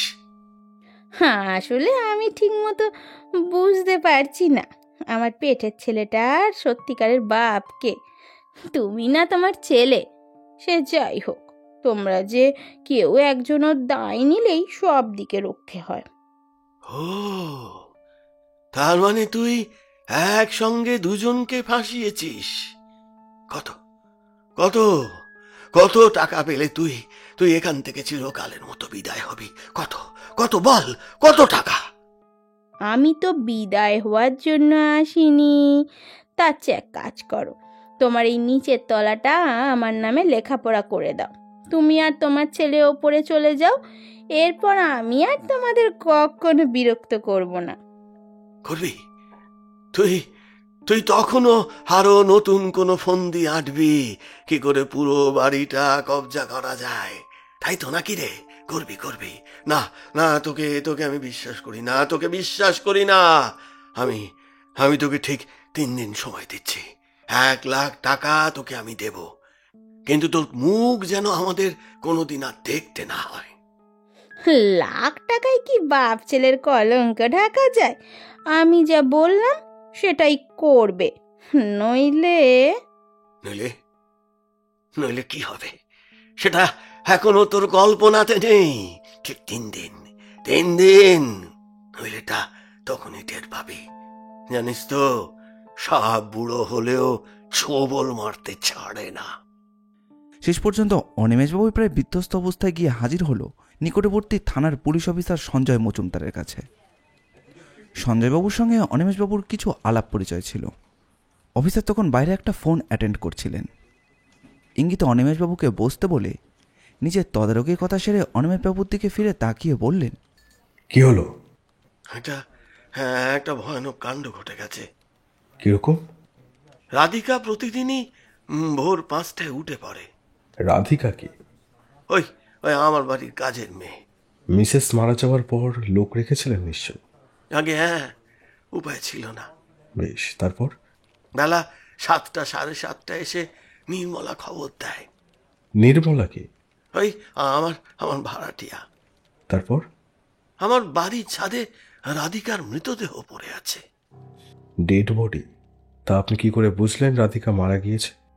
আগে সবাই মিলে অনেকবার ডাকাডাকি করেছিলাম, যখন সাড়া পেলাম না তখন গায়ে হাত দিয়েই বুঝলাম সব সব শেষ। ঠান্ডা বরফ, নড়েও না, কথাও বলে না। বডি কোথায়? আগে যেখানকার বডি সেখানেই আছে। সবাইকে বলে এসেছি কেউ যেন বডি না ধরে। তাহলে তো যেতেই হচ্ছে। ঠিক আছে, আপনি বাড়ি যান, ঠিকানা আর ফোন নাম্বার রেখে যান, আমরা আসছি। অনিমেষবাবু চলেই আসছিলেন। সঞ্জয় পিছন থেকে ডাকলেন, মৃত্যুটা ঠিক কিভাবে ঘটেছে কিছু কি আন্দাজ করতে পেরেছেন? না না স্যার, তবে হ্যাঁ বলুন। দুটো অদ্ভুত ব্যাপার চোখে পড়েছে। মেয়েটার মুখটা অস্বাভাবিক হাঁ করা অবস্থায় আছে। দেখে মনে হয় খুব জোরে চিৎকার করতে চেয়েছিল, অথচ আমরা কারোর কোনো চিৎকারের শব্দ পাইনি। আমরা বলতে? মানে ওই বাড়িটা যারা ছিল। তারপর? চোখ দুটো যেন ঠিকরে বেরিয়ে আসতে চাইছে। আর? ব্লিডিং, পরনের কাপড় সায়া সব রক্তে ভিজে গেছে, এমনকি ছাদের মেঝেতেও রক্ত গড়িয়ে পড়েছে। তার মানে মার্ডার? সেটা তো আপনি ভালো বুঝতে পারবেন। ওকে, আপনি এখন বাড়ি যান, আমরা আসছি। থানা থেকে অনিমেষবাবুর বাড়ি খুবই কাছে। জনাচারে কনস্টেবল নিয়ে সঞ্জয় নিজেই চলে গেলেন অনিমেষবাবুর বাড়ি। ছোটখাটো ছিমছাম বাড়ি। থমথমে মুখে অনিমেষবাবু দোরগোড়ায় দাঁড়িয়েছিলেন। আর পাশটা মধ্যবিত্ত বাড়ির মতোই বাড়ির হালচাল। বাড়ির সামনে একটা ছোটখাটো জটলা আটকে ছিল। তাদেরকে সরিয়ে দিয়ে গেটের মুখে 2জন কনস্টেবল দাঁড় করিয়ে বাকি 2জনকে নিয়ে সঞ্জয় ভেতরে ঢুকে গেলেন। ঢোকার মুখেই ডান দিকে একটা ঘর, সেটা ভেজানো ছিল। এটা কার ঘর? অনিমেষ পেছন থেকে বললেন, আগে বর্তমানে আমার স্ত্রী থাকতেন। দোতলায় ঘর থাকা সত্ত্বেও উনি এই ঘর ছেড়ে অন্য ঘরে কিছুতেই যাবেন না। আর একটু এগোলেই উঠোন, উঠোন লাগোয়া আরো 3টে ঘর পাশাপাশি। এখানে কারা থাকেন? ওই 2টো ঘরে থাকেন দীনেশবাবু আর ওনার স্ত্রী নির্মলা। 12-13 বছরের একটি ছেলেও আছে, তবে ছেলেটি একটু অ্যাবনর্মাল টাইপের। ওই মানে হাত পা তেমন নড়াচড়া করে না, কথাবার্তাও ইরেলিভেন্ট, অসলগ্ন, তেমন ভাবে বোঝা যায় না, সারাদিন শুয়েই থাকে, ওই মানে এমনটাই। আর একটা ঘর দেখছি পাশেই, ওটা কে থাকে? ওই ঘরেই রাধিকা থাকতো। আসলে ওটা খুব ছোট ঘর, রান্নাঘর হিসেবে ব্যবহার করা হয়। নমিতা বেঁচে থাকাকালীন এ বাড়িতে কোনো ঝিঁটি ঢোকেনি। আলাদা কোনো ঘর না থাকায় রাধিকা ওই ঘরেই শুতো। চলুন এবার ওপরে যাওয়া যাক। দোতলাটা শুনশান, এখানেও 3টে ঘর, সব ঘরই বন্ধ। সঞ্জয় জিজ্ঞাসা করলেন, কাউকে তো দেখা যাচ্ছে না। আগে আমার ছেলে ছাড়া দোতলায় আর কেউ থাকে না। বয়স কত, মানে আপনার ছেলের? ওই 25-26 হবে। বিয়ে থা করেনি? না স্যার, বিয়ের নামে ওর একটা অ্যালার্জি আছে। ওর মা বেঁচে থাকতে পাশেই থাকে একটি মেয়েকে পছন্দ করে রেখেছিল। সে বেঁচে থাকলে একদিনে কিছু একটা হয়ে যেত, কিন্তু প্রেম ঘটিত ব্যাপার, মানে পাশেই থাকে বলছেন তো? প্রেম ট্রেম কিনা বলতে পারবো না, এসব নিয়ে আমার সঙ্গে কোনোদিন কোনো আলোচনা ওর হয়নি। তবে নমিতার মুখে মেয়েটির কথা একটু আধটু শুনতাম, এই আর কি। ছেলে কোথায় এখন? বোধহয় ছাদেই আছে। বোধ হয় কেন? ওই ছাদে একবার দেখেছিলাম। একাই আছে? না, জপেশ আছে, আরো জনা কয়েক পাড়ার লোকও আছে। জপেশকে? আমার ছেলের ছোটবেলার বন্ধু, সেও পাশেই থাকে, খবর পেয়ে এসেছে। আরেকটি মেয়েও আছে, রিভা, ওর সঙ্গেই রাতুলের বিয়ের কথা হয়েছিল। বুঝলাম। আচ্ছা চলুন ওপরে যাওয়া যাক। ওরা সকলেই ছাদে এসে দাঁড়ালেন। বৈশাখ মাস, তাপমাত্রা এখনই বাড়তে শুরু করে দিয়েছে। প্রায় 24 কোণ ছাদ। 9-10-12 লোক এক জায়গায় জটলা করছিল। ছাদের উত্তর পশ্চিম কোণে একটি মেয়ে চুপচাপ গালে হাত দিয়ে দাঁড়িয়েছিল। চারপাশটা একবার দেখে নিয়ে সঞ্জয় নিজেই এগিয়ে যান দেহটা যেখানে পড়েছিল সেখানে। অনিমেষবাবু পেছন পেছন এসেছিল। চিৎসয়ান মেয়েটির পরনে 8 পৌড়ে ছাপা শাড়ি, আর নিচের দিকটায় রক্তের বন্যা। মেয়েটির মুখ দেখলেই বোঝা যায় যে অকথ্য যন্ত্রণায় সে মারা গেছে। চোখ ঠিকরে বেরিয়ে আসতে চাইছে। হামুখ এতটাই ফাঁক রয়েছে যে পুরো দাঁতের পাঁটি দেখা যাচ্ছে। একটু খুঁটিয়ে দেখলেই বুঝতেন যে স্টিকিং প্লাস্টারের হালকা দাগ লেগে রয়েছে ঠোঁটের চারপাশে।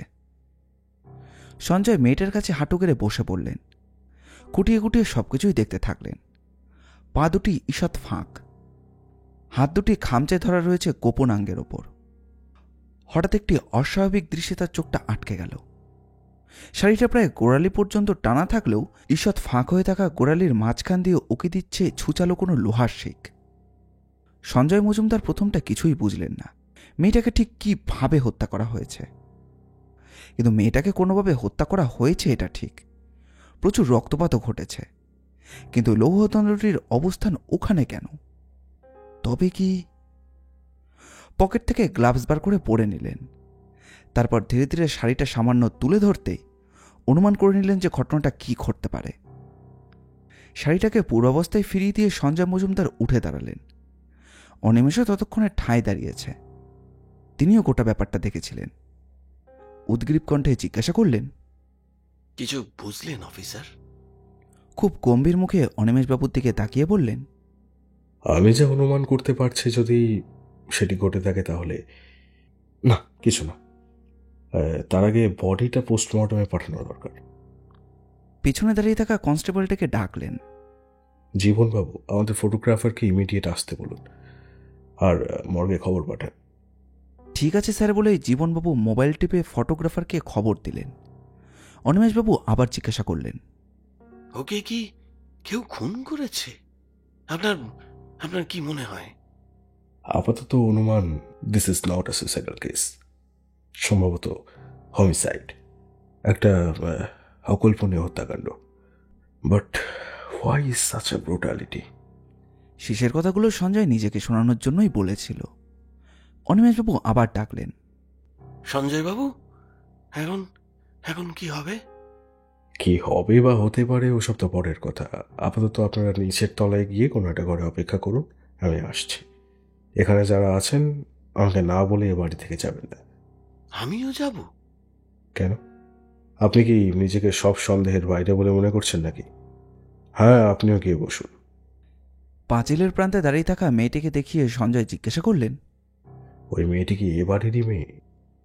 না না, ও ও তো পাড়ারই মেয়ে, একটা বাড়ি পরেই থাকে, ওই ওই রিভা।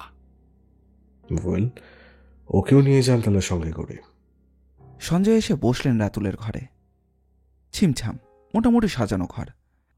একদিকে আলমারি, বন্ধ আলমারির লক থেকে চাবি ঝুলছে, আর অন্যদিকে 7-5 খাট। রাতে কেউ যে শুয়েছিল তার প্রমাণ স্পষ্ট। বিছানার চাদর কোঁচকানো, পাশবালিশটা আড়াআড়ি পড়ে রয়েছে। মাথার বালিশের ওয়ারটি তখনও প্রায় কুটানো অবস্থায়। সম্ভবত মশার উৎপাতের কারণে গভীর রাত্রে মশারি ব্যবহার করা হয়েছিল। মশারির একদিক তোলা, মাথার উপর ফ্যানটা ঘুরছিল বন বন করে, দক্ষিণ দিকে জানালাটাও খোলা হাট করে। সঞ্জয় যেখানে গিয়ে দাঁড়ালেন, জানালা লাগোয়া সেখানে রয়েছে একটি আরামকেদারা। আরামকেদারার হাতালের ওপর একটি মোটা বই মোড়ার অবস্থায় রয়েছে। বইটা তুলে নিয়ে সঞ্জয় দেখলেন যে সেটি একটি ডিটেকটিভ উপন্যাস, নামী লেখকের লেখা। বইটা যথাস্থানে রেখে দিয়ে তিনি আরামকেদারায় বসলেন। ঘরের দরজায় দাঁড়ানো কনস্টেবলকে ডেকে বললেন, ও ঘরে মোটামুটি কতজন রয়েছে? সে জানালো প্রায় 10 জন হবে। ওয়েল, তুমি আগে অনিমেষবাবুকে ডাকো। কিছুক্ষণের মধ্যেই অনিমেষবাবু যেন ঝোড়ো কাকের মতো চেহারা করে ফেলেছেন। কোনো রকমের টাল খেতে খেতে এসে দাঁড়ালেন। মুখ দেখলেই বোঝা যায় যে তিনি বেশ শঙ্কিত এবং রীতিমতো বিব্রত। বসুন অনিমেষবাবু। এই জন্যেই আমি বাড়িতে কোনো মেয়ে ছেলে ঠোকাতে চাইনি। বাড়িতে অ্যাডাল্ট কাজের লোক রাখাটা কোনো অপরাধ নয়। তার উপর কিছুদিন আগেই আপনার স্ত্রী বিয়োগ ঘটেছে। আপনি যেটা করেছেন সেটা খুবই স্বাভাবিক। কিন্তু তাই বলে খুন? Yes, that's the point. এবার আমি আপনাকে কয়েকটা প্রশ্ন করি, জানা থাকলে সত্যি কথা বলবেন, মিথ্যে বলে আমাদের মিসগাইড করবে না। মেয়েটির নাম তো বললেন রাধিকা? হ্যাঁ, ও তো তেমনটাই বলেছিল। কতদিন আছে আপনার কাছে? তার ধরুন গিয়ে ওই মাস 3-4। থাকতো কোথায়? অশোকনগর, মানে আপনার ওই বনগা লাইনে। সেখান থেকে আপনার এখানে এলো কিভাবে? আগে নির্মলাই ওর সম্বন্ধে সার্টিফাই করে, বলে খুব ভালো মেয়ে, সংসারের কাজে খুব পটু। স্ত্রী মারা যাওয়ার পর সংসার সম্বন্ধে আমি একেবারেই উদাসীন হয়ে যাই। খাওয়া দাওয়ার কোনো ঠিক ঠিকানাই ছিল না। প্রতি মুহূর্তেই স্ত্রীর অভাব ফিল করতাম। রাধিকা আসার পর আস্তে আস্তে সংসারের হালটা ফিরছিল। আর ঠিক এই সময় নির্মলা দেবীকে? দীনেশের স্ত্রী, আমায় দাদা ডাকে। ওরই পেরাপিরিতে শেষ পর্যন্ত রাধিকাকে বহাল করি। একটু আগে বললেন যে রাধিকা খুব ভালো মেয়ে ছিল। আপনি ডেফিনিট রাধিকা খুব ভালো মেয়ে ছিল? খারাপ কিছু তো দেখিনি। সংসারের কাজকর্ম খুব ভালোভাবেই করত। কি করে খারাপ বলি বলুন তো? আপনার সংসারে আর কে কে আছেন? আমি আর আমার ছেলে রাতুল। সম্ভবত এটিই তার ঘর। আগে হ্যাঁ। রাধিকাকে রাখার পর তার হোয়ার অ্যাবাউটস কিছু কি থানায় জানানো হয়েছিল? আগে না, তখন আমার মানসিক অবস্থা খুবই খারাপ ছিল, তাই আর ও ব্যাপারটা নিয়ে মাথা ঘামায়নি। এটাই তো আপনাদের ভুল। এনিওয়ে, মেয়েটির কে কে আছে? শুনেছি কেউ নেই, কোনো কালে বিয়ে হয়েছিল, তা সেটির সঙ্গে নাকি সব সম্পর্ক মিটে গেছে। ও একাই থাকতো আমাদের কাছে। মেয়েটির সঙ্গে কি কারোর যোগাযোগ ছিল? মানে কেউ কি দেখা সাক্ষাৎ করতে আসতো তার সাথে? একে আমার চোখে তো তেমন কিছু পড়েনি। নির্মলা জানলেও জানতে পারে। ঠিক আছে, আপনি আপনার ছেলেকে একটু পাঠিয়ে দিন। অনিমেষবাবু গুটি গুটি পায়ে চলে গেলেন। একটু পরে দলামলা পাঞ্জাবি আর ঢোলা পাজামা পরা বছর 30 রাতুল এলো। ওর চোখে মুখে ক্লান্তি এবং বিধ্বস্ততা, এলোমেলো আর উস্কো খুস্কো চুল। বসুন। রাতুল গিয়ে আগের চেয়ারটায় বসলো। কাল রাতে আপনার বোধহয় ভালো করে ঘুম টুম হয়নি নাকি, তাই না? উম, উম, আগে চোখ মুখের যে অবস্থা দেখছি তাই বললাম।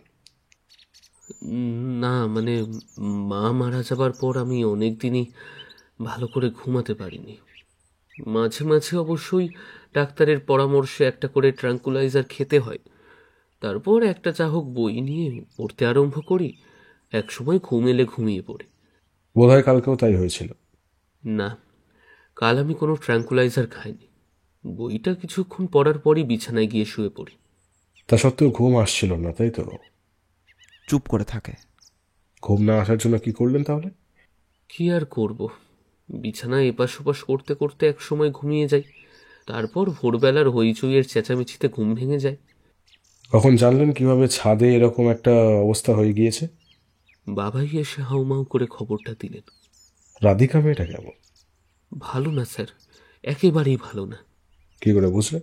আপনার বাবা তো বলছেন যে মেয়েটি ভালো। বাবা? বাবার কথা বলছেন? আপনি খারাপ বলছেন কেন? Is there anything wrong with her? খারাপকে খারাপই বলতে হয়।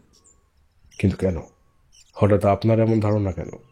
রাতুল খান একটা উসখুস করলো, তারপর বলল, সরি অফিসার, এর বেশি আমাকে আর কিচ্ছু জিজ্ঞেস করবেন না।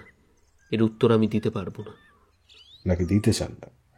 সে আপনি যা মনে করার করুন। এবার কি আমি যেতে পারি? বেশ, আসুন।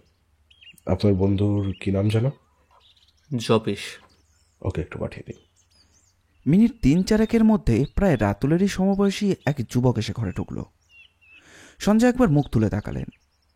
একটু লম্বা আর চিপচিপে চেহারা, গায়ের রংটা উজ্জ্বল গৌর, মাথায় কোকড়ানো চুল আর গালে 2-1 দিনের না কামানো দাড়ি, চোখে সরু ফ্রেমের চশমা, পরনে হালকা সবুজ রঙের ঝুল পাঞ্জাবি আর পাজামা, পায়ে হাওয়াই চপ্পল।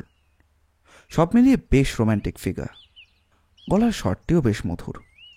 আমায় ডেকেছেন স্যার? ঘটনাস্থলে যখন হাজির আছেন তখন ডাকতে তো হবেই। যে মেয়েটি খুন হয়েছে তাকে চিনতেন?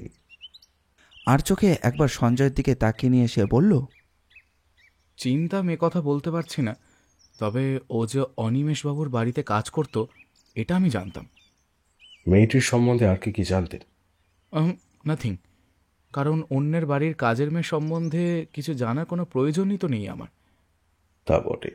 এই বাড়িতে কি আপনার রেগুলার যাতায়াত আছে? আগে ছিল, কারণ রাতুল এককালে আমার খুব ক্লোজ ফ্রেন্ড ছিল। ছিল, এখন নেই? তেমন নয়। কারণটা কি জানা যায়? নিতান্তই ব্যক্তিগত। তবে তবেটা কি বলুন? কিছু লুকোবেন না, মনে রাখবেন এটা একটা মার্ডার কেস। বেশ, জানতে চাইছেন যখন বলছি। তবে আমি যেটা বলবো তার সঙ্গে রাধিকার মার্ডারের কোনো সম্পর্ক থাকতে পারে না। সেটা আমাদের ভাবতে দিন। আপাতত আপনার সঙ্গে আপনার বন্ধুর অভাবের কারণটা কি? আমি চাইনি আমার বোনের সঙ্গে রাতুলের অ্যাফেয়ার্স করে উঠুক। আমার বোনকে আমি অনেকবার বারণও করেছিলাম, এমনকি রাতুলকেও, but they were adamant. Regular ওরা মেলামেশা শুরু করেছিল। বাধ্য হয়ে আমাকে কি? দুজনকেই শাসাতে বাধ্য হয়েছিলাম। রিভারও এ বাড়িতে আসা বন্ধ করে দিয়েছিলাম। ছেলে মেয়ে পরস্পরকে ভালোবাসবে, এতে এত আপত্তির কি কারণ থাকতে পারে? পারে। রাতুল অত্যন্ত লুজ ক্যারেক্টার একটা ছেলে। ওই রাধিকার সঙ্গে ওর একটা ইললিসিট কানেকশন ছিল, যেটা আমি মেনে নিতে পারিনি। রাধিকার সঙ্গে illicit connection? Are you sure? অনেকেই জানে, অন্যদের জিজ্ঞেস করুন। আপনার বোন জানেন? রিভা তো উপস্থিত আছে, ওকেই না হয় জিজ্ঞেস করে দেখুন। ওয়েল, মেয়েটাকে কে খুন করতে পারে আন্দাজ করতে পারেন? একজনই করতে পারে, রাতুল। কারণ? কারণটা আপনারা খুঁজে বার করুন, এর বেশি আমার বলার কিছু নেই। এখন কি আমি যেতে পারি? নিশ্চয়ই যাবেন, তবে আর তো একটা প্রশ্ন আছে। আপনি লাস্ট কবে এ বাড়িতে এসেছেন? রাতুলকে যেদিন আমি ওয়ার্নিং দিয়েছিলাম সেদিন থেকে আর আসি না। আজ এসেছেন কেন? পড়শির বাড়িতে একটা খুন হয়ে গেছে, সারা পাড়ার লোক জেনে গেছে। একদিন এ বাড়িতে আসা যাওয়া ছিল ঠিকই, রাতুলের জন্য নয়, সেটা হচ্ছে অনিমেষ কাকুর জন্য। ঠিক আছে, আপনার বোনকে এবার পাঠিয়ে দিন। রিভা এলো। বছর 22-23 যুবতী, খুব আহামরি না হলেও সুদর্শনা নিশ্চয়ই। ভারাক্রান্ত মুখ। সঞ্জয় জিজ্ঞাসা করলেন, আপনার নাম রিভা দেবী, তাই তো? রিভা নন্দী। সরাসরি কয়েকটা প্রশ্ন করি, কেমন? বলুন। এ বাড়িতে তো আপনার আসার বারণ ছিল, তাই না? হ্যাঁ। বারণটা কার? আপনার দাদার? রিভা এবার মুখটা বিকৃত করল, তারপর বলল, হ্যাঁ। আপনার সঙ্গে তো রাতুল বাবুর একটা সম্পর্ক গড়ে উঠেছিল, তাই না? মাসিমা মানে রাতুলের মায়ের সেরকমই ইচ্ছে ছিল। তাহলে সেটা ভাঙলো কেন? জপেশ রায়চৌধুরী কিছু বলেননি? তার ইচ্ছে নয় তাই। কেন সেটা বলেনি? বলেছে রাতুল বাবুর সঙ্গে নাকি রাধিকার একটা অবৈধ সম্পর্ক তৈরি হয়েছিল, সেই কারণেই। রাধিকার সঙ্গে রাতুলের কোনো সম্পর্ক ছিল কিনা আমি সত্যিই সেটা জানি না, কিন্তু কারণ সেটা নয়। আর কি কারণ থাকতে পারে? মাফ করবেন, এ প্রশ্নের উত্তর আমি দিতে পারছি না। ভালো কথা। রাধিকাকে কে খুন করতে পারে বলে আপনার মনে হয়? জানি না।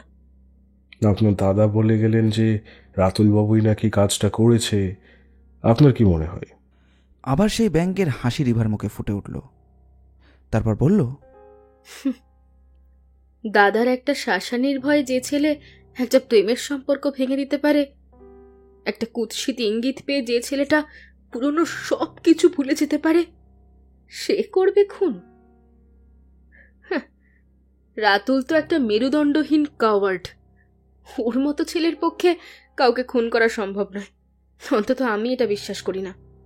রিভা চলে যাওয়ার পর ডাক পড়ল নির্মলা দেবীর, এবারের একমাত্র মহিলা বাসিন্দা যারা সংসারে অনেক খবর রাখতে পারেন। নির্মলা দেবীকে কিছু জিজ্ঞাসা করবার আগেই উনি হুড়হুড় করে অনেক কিছুই উগড়ে দিলেন। নমিতা দেবীর মৃত্যুর পর থেকে শুরু করে অনিমেষবাবুর সংসারের হাল, রাধিকাকে নিয়ে আসা, এমনকি বাবা আর ছেলের সঙ্গে রাধিকার অবৈধ সম্পর্ক সবকিছুই খুলে বললেন নির্মলা দেবী। ইন্সপেক্টর বাবু, সব দোষ আমার। কেন যে মরতে রাধিকার মতো একজন মেয়েকে এখানে নিয়ে এলুম, কিন্তু বিশ্বাস করুন আমি ভাবতেও পারিনি এমন অসম্ভব কিছু ঘটতে পারে।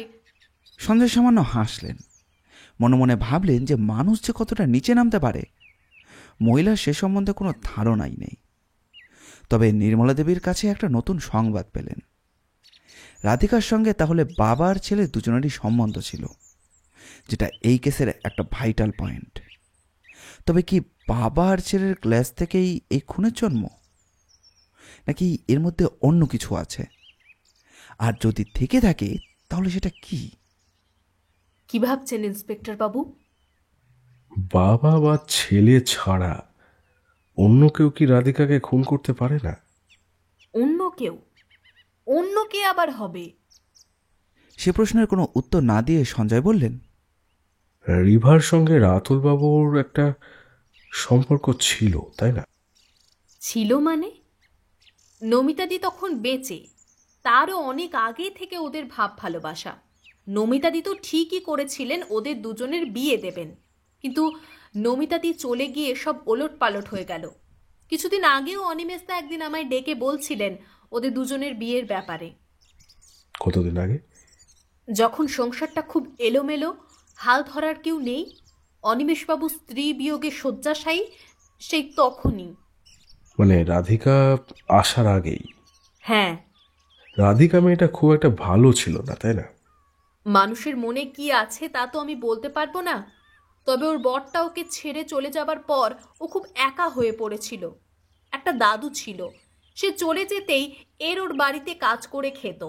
একদিন আমায় অনেক অনেক করে ধরে যদি কলকাতায় কোনো কাজ পাওয়া যায়, আর সেই কারণেই ওকে এখানে নিয়ে আসা। আচ্ছা নির্মলা দেবী, বাবা আর ছেলের সঙ্গে যে ইলিসিট সম্পর্কটা রাধিকা ঘটিয়েছিল, এটা আপনি এত জোরের সাথে বলছেন কেমন করে? আমি যে নিজের চোখে অনেক কিছু দেখেছি। নিস্তব্ধ দুপুরে তাকে অনিমেষদার ঘরে ঢুকে যেতে দেখতাম, আবার গভীর রাতে সে চলে যেত রাতুলের ঘরে। এর আর অন্য কি ব্যাখ্যা থাকতে পারে বলুন? তা এরকম একটা সম্পর্কের কথা রিভা জানতো না? হয়তো জানতো, কিংবা জানতো না। ওর তো তখন এ বাড়িতে আসা বারণ ছিল। কেন? বোধহয় ওদের বাড়ির আপত্তি ছিল। ইন্সপেক্টর বাবু, আমি জানি না এ জল কোথায় গিয়ে গড়াবে। একটা অঘটন যে ঘটবেই, এটা আমি আর আমার স্বামী দুজনেই আলোচনা করেছিলাম। তার উপর খুন। আমরা ঠিক করেছি যত তাড়াতাড়ি পারি এ বাড়ির নোংরা পরিবেশ ছেড়ে অন্য কোথাও চলে যাব। আমার ছেলে যতই অ্যাবনর্মাল হোক, ও তো বড় হচ্ছে। আমি চাই না। বুঝলাম, কিন্তু ম্যাডাম ঠিক এই মুহূর্তে তো আপনাদের কোথাও যাওয়া তো সম্ভব নয়। কেন? আমরা তো কোনো অপরাধ করিনি। কিন্তু পুলিশ কেন সে কথা মানবে? কেসটা সলভ না হওয়া পর্যন্ত আপনাদের এখানেই থাকতে হবে। কি জানি বাবু, পুলিশের রকম সকম বুঝি না। ওই যে কথাই বলে না, পুলিশের চুলে 18 ঘা। কে জানে আমাদের আরো ক ঘা খেতে হবে। নির্মলা দেবী চলে যাওয়ার পর একে একে সবাইকেই ডাকা হয়েছিল। অনেকেই বাপ ছেলের অবৈধ ব্যাপারটার কিছুই জানে না। সঞ্জয়ও কিছু ভাঙলেন না। এর মধ্যে বেশ কয়েকটা দিন কেটে গেছে। একমাত্র বাবার ছেলে ছাড়া কাউকেই প্রাইম সাসপেক্ট হিসাবে ভাবা যাচ্ছে না। ঘুরে ফিরে একই জায়গায় এসে হোঁচট খাচ্ছিলেন সঞ্জয় মজুমদার। ওর মনে পড়ে গেল গোয়েন্দা নীল ব্যানার্জির কথা। হয়তো ক্রাইম ব্রাঞ্চের আরও কিছু লোকের সঙ্গে আলোচনা করতে পারতেন, কিন্তু সেখানে কাজের থেকে অকাজই হবে বেশি। ঘটনাকে এমন সব অদ্ভুত অদ্ভুত জায়গায় নিয়ে যেতেন যে আসল ব্যাপারটা তখন এলোমেলো হয়ে যেত। অনেক ভেবেচিন্তে একদিন সকালে নীলকে ফোন করল সঞ্জয় মজুমদার। একটু সমস্যায় পড়েছি দাদা। প্রথমে গলাটা চিনতে না পেরে নীল বলল, কে বলছেন? বরানগর থানা থেকে। আইসি সঞ্জয় মজুমদার, ঠিক তো? একেবারে ঠিক। মনে হচ্ছে জটিল, তাই না? জ্বরটা খুলছে না, এক জায়গায় জ্বরটা যেন আরো বেশি জড়িয়ে যাচ্ছে। তা আমাকে কি করতে বলেন? আপনার তুখোর মস্তিষ্কের একটু ছিটে ফোটা। এভাবে বলাটা কি ঠিক হচ্ছে? আপনি নিজেও একজন অভিজ্ঞতা সম্পন্ন পুলিশ অফিসার। বুদ্ধির তারতম্যটা কি আপনি অস্বীকার করেন? বিজ্ঞান নিয়ে লেখাপড়া অনেক ছেলেমেয়েই করে। কটা মেঘনাদ সাহা, কটা জগদীশ বসু, সত্যেন বসু জন্মেছে। প্রসঙ্গ পাল্টালো নীল।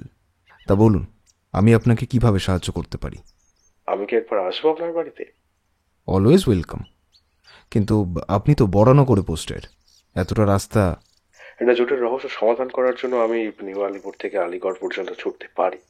ওয়েল, আপনি তাহলে চলে আসুন। আজ সন্ধেটা আমি বাড়িতেই থাকবো। রিভাদের বাড়ির ছাদটা বেশ বড়সড়। চারিদিকে অনেক ফুলের টব, নানা রকমের ফুল গাছ।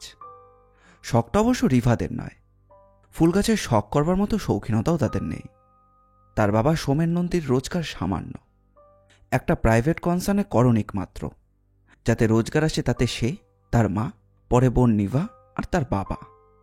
কোনো মতে আজকের এই ক্রমবর্ধমান বাজার দরের সঙ্গে যুদ্ধ করে সংসারটা চালাতে হচ্ছে তাদের। সত্যি বলতে কি, এই মস্ত বাড়িটায় তারা আশ্রিত মাত্র। একটাক্ষীণ রক্তের সম্বন্ধ রয়েছে অবশ্য। জপেশের বাবা তপেশবাবু হচ্ছেন তার মায়ের জামাইবাবু, মানে জপেশের মা, আর তার মা হলো মাস্তুতো বোন। তপেশবাবু লোকটা ভালো। আগে যে জায়গায় সোমনাথবাবু ভাড়াটি হিসেবে থাকতেন সে জায়গাটা খুব একটা ভালো ছিল না। সারা দিনরাত গুন্ডার মস্তানদের আড্ডাখানা। মেয়েরা বড় হচ্ছে দেখে সুমনবাবু উঠে পড়ে লেগেছিলেন একটু ভাড়া বেশি দিয়ে হলেও অন্য কোনো জায়গায় উঠে যেতে। কিন্তু সব জায়গাতেই আকাশ ছোঁয়া ব্যাপার। তার উপর বাড়িওয়ালারা যখন জানতে পারেন যে সোমেনবাবু সামান্য এক বেসরকারি অফিসের একজন ছোট চাকুরে, তখন বাড়িওয়ালারা পত্রপাঠ বিদায় করে দিতেন। শেষ পর্যন্ত সমাধানটা এলো অন্য পথে। একদিন নিভার মা দেখা করেন জপেশের মায়ের সঙ্গে। বিশাল বাড়ি, কোনো লোকজন তেমন নেই। বলতে গেলে নিচের তলাটা ফাঁকাই পড়ে থাকে। জপেশের মার কাছে সবকিছু শোনার পর তপেশবাবু খুব একটা আপত্তি করেননি। সোমেনবাবুকে ডেকে বলেছিলেন, আপনার গিন্নি আর আমার গিন্নি তো সম্পর্কিত বোন, সেই সুবাদে সামান্য হলেও একটা আত্মীয়তা রয়েছে। তবে সত্যি কথা বলতে কি তারা ভাড়াটে বসাতে চায় না, তার নিচের তলা দুটো এমনি খালি পড়ে থাকে। তারপর থেকে প্রায় 10 বছর হয়ে গেল রিভারা এবারেরই লোক হয়ে গেছে। তপেশবাবুর সংসার খুবই ছোট। তপেশবাবু তার স্ত্রী সুতপা আর একমাত্র ছেলে জপেশ, ধনী বাবার একমাত্র সন্তান, একটু লাজুক আর মুখচোরা স্বভাবের সুদর্শন ছেলে। নিজের লেখাপড়া আর ওর একমাত্র হবি বা নেশা ছবি আঁকা। পড়াশোনা বাদ দিয়ে বাকি সময়টা ও ছবি এঁকেই কেটে যেত। ওর একটা নিজস্ব ঘর রয়েছে, সেখানে ওর অনেক বন্ধু বান্ধবেরা আসতো, আর্ট কলেজের ছেলেমেয়েরাও আসতো। প্রথম রিভা ওর আড়ষ্টতা নিয়ে জপেশের ঘরে কোনোদিনই যেত না। পারদপক্ষে ও দোতলাতেই উঠত না কোনোদিন। মাঝে মধ্যে জামা কাপড় মেলতে একা হয়তো ছাদে উঠত। মাঝে মধ্যে জপেশের সঙ্গে সিঁড়িতে তার দেখাও হতো। জপেশের আচার ব্যবহার তার খুব ভালো লাগতো। মনে মনে হয়তো ভাবতো এরকম একটা রোম্যান্টিক ছেলে তার যদি বড় হতো, কিন্তু সে তো আর হবার নয়। তবুও যুবতী মনের গতিবিধি বোধহয় সবসময় সম্ভব নয়। এর মধ্যেই আরও একটা ঘটনা ঘটেছিল। জপেশের কাছে যারা নিয়মিত আড্ডা দিতে আসতো তাদের মধ্যে একজন শান্ত, সৌম্য এবং নিতান্তই ভালো মানুষ টাইপের একটি ছেলেও আসতো। তার আসা যাওয়া ছিল অনেক দিনের। ছেলেটি ছিল সবার থেকে একটু আলাদা ধরনের। জপেশের আকার ঘরে যখন কোনো বিষয় নিয়ে তুমুল হইচই, তখন রাতুল নামের সেই ছেলেটি এক ফাঁকে উঠে গিয়ে ছাদে বসে থাকত। ছাদে একটা ছোট বেদির মতো ছিল। সেই বেদির উপর বসে সে একমনে আকাশের দিকে তাকিয়ে সে সূর্যের ডুবে যাওয়া আলোটুকু দেখতে দেখতে সময় কাটিয়ে দিত। আসলে নির্জনতা প্রিয় ওই ছেলেটিকে দেখে রিভা নিজের অজান্তেই তার প্রেমে পড়ে যায়। অবশ্য একদিনের জন্য তাদের মধ্যে কোনো কথাবার্তা হয়নি। রিভার সাহস ছিল, নিজের ভালোবাসার কথা বলতে তার কোনো সংকোচ ছিল না। জপেশকে তার ভালো লাগত, কিন্তু যতই তুতোতাতা হোক তারা তো সামাজিক নিয়মে ভাই বোন। তাই জপেশের প্রতি তার অবাঞ্ছিত সম্পর্কটুকু দূরে সরিয়ে সে আঁকড়ে ধরেছিল সেই রাতুলকে। প্রথম আলাপের সূত্রপাত তো তারই করা। গীতার বদলে সেদিন সে চায়ের কাপ নিয়ে গিয়েছিল। কার লক্ষ্য না এড়ালেও জপেশের কিন্তু চোখ এড়ায়নি। ওর ঠুনকো সম্পর্কগুলো দূরে ঠেলে দিয়ে সে অনেক আগেই রিভার প্রতি আকৃষ্ট হয়ে পড়েছিল। একদিন তখন দুপুরবেলা জপেশ একাই বসেছিল স্টাডি রুমে। বেশ কিছুদিন ধরে একটা কাঁটা বিঁধেছিল তার মনে। সে বুঝতে পারছিল যে রিভা ক্রমশই রাতুলের প্রতি আকৃষ্ট হয়ে পড়ছে। নানাচুতোয় সে আজকাল প্রায়ই রাতুলের বাড়িতে যায়। খোঁজখবর নিয়ে জেনেছিল যে রাতুলের মায়ের সঙ্গে রিভার দিব্যি ভাব জমিয়ে ফেলেছে। কি চাইছে রিভা? রাতুলকে বিয়ে করবে? করতে চাইলে করতেই পারে। রিভাদের বাড়ির যা অবস্থা, রাতুলের মতো ছেলে পেলে রিভার মা বাবা এক কথায় রাজি হয়ে যাবে। কিন্তু সে তো সেটা চায় না। রিভা রূপসী নয়, কিন্তু ওর যৌবন আকর্ষণ বড় প্রবল। সে নিজে একজন শিল্পী, তাই জানে যে রিভার শরীরের উত্থান পতন কতটা মোহময়। রিভা যখন তার সঙ্গে কথা বলে, ওর ঝকঝকে হাসি, ও চাটুল চাহনি ও শারীরিক ভাষা জপেশকে যেন এলোমেলো করে দেয়। ওর এই রোমান্টিক চেহারার জন্য জীবনে অনেক মেয়েই তার কাছে এসেছে, আসার চেষ্টাও করেছে। জপেশ কাউকেই ফেরায়নি। রিনা, মিনা, টিনা অনেকের সঙ্গে সে প্রেম খেলা খেলেছে। এই খেলাটা খেলতে তার বেশ ভালো লাগে, কিন্তু এই খেলাটুকুই সার। মেয়েরা যখন খেলার বাইরে গিয়ে কিছু চাওয়া শুরু করে, তখনই জপেশ খেলা ভাঙার খেলা ছেড়ে অন্য কোনো রঙিন হাতছানির জন্য অপেক্ষা করে। রিভাই এখন তার সেই অপেক্ষা, কিন্তু সামান্য একটা সংকোচের কাঁটা। আর সেই কাঁটাটার জন্যই এতদিনের ইতস্ততটা। কিন্তু রাতুল নামক অন্য একটি কাঁটাই ইদানিং তাকে বড় বিব্রত করে। জপেশদের দোতলাটা এখন সম্পূর্ণ নির্জন। ওর মা দিবানিদ্রায় ব্যস্ত, বাবা তার ব্যবসার কাজে বেরিয়ে গেছে।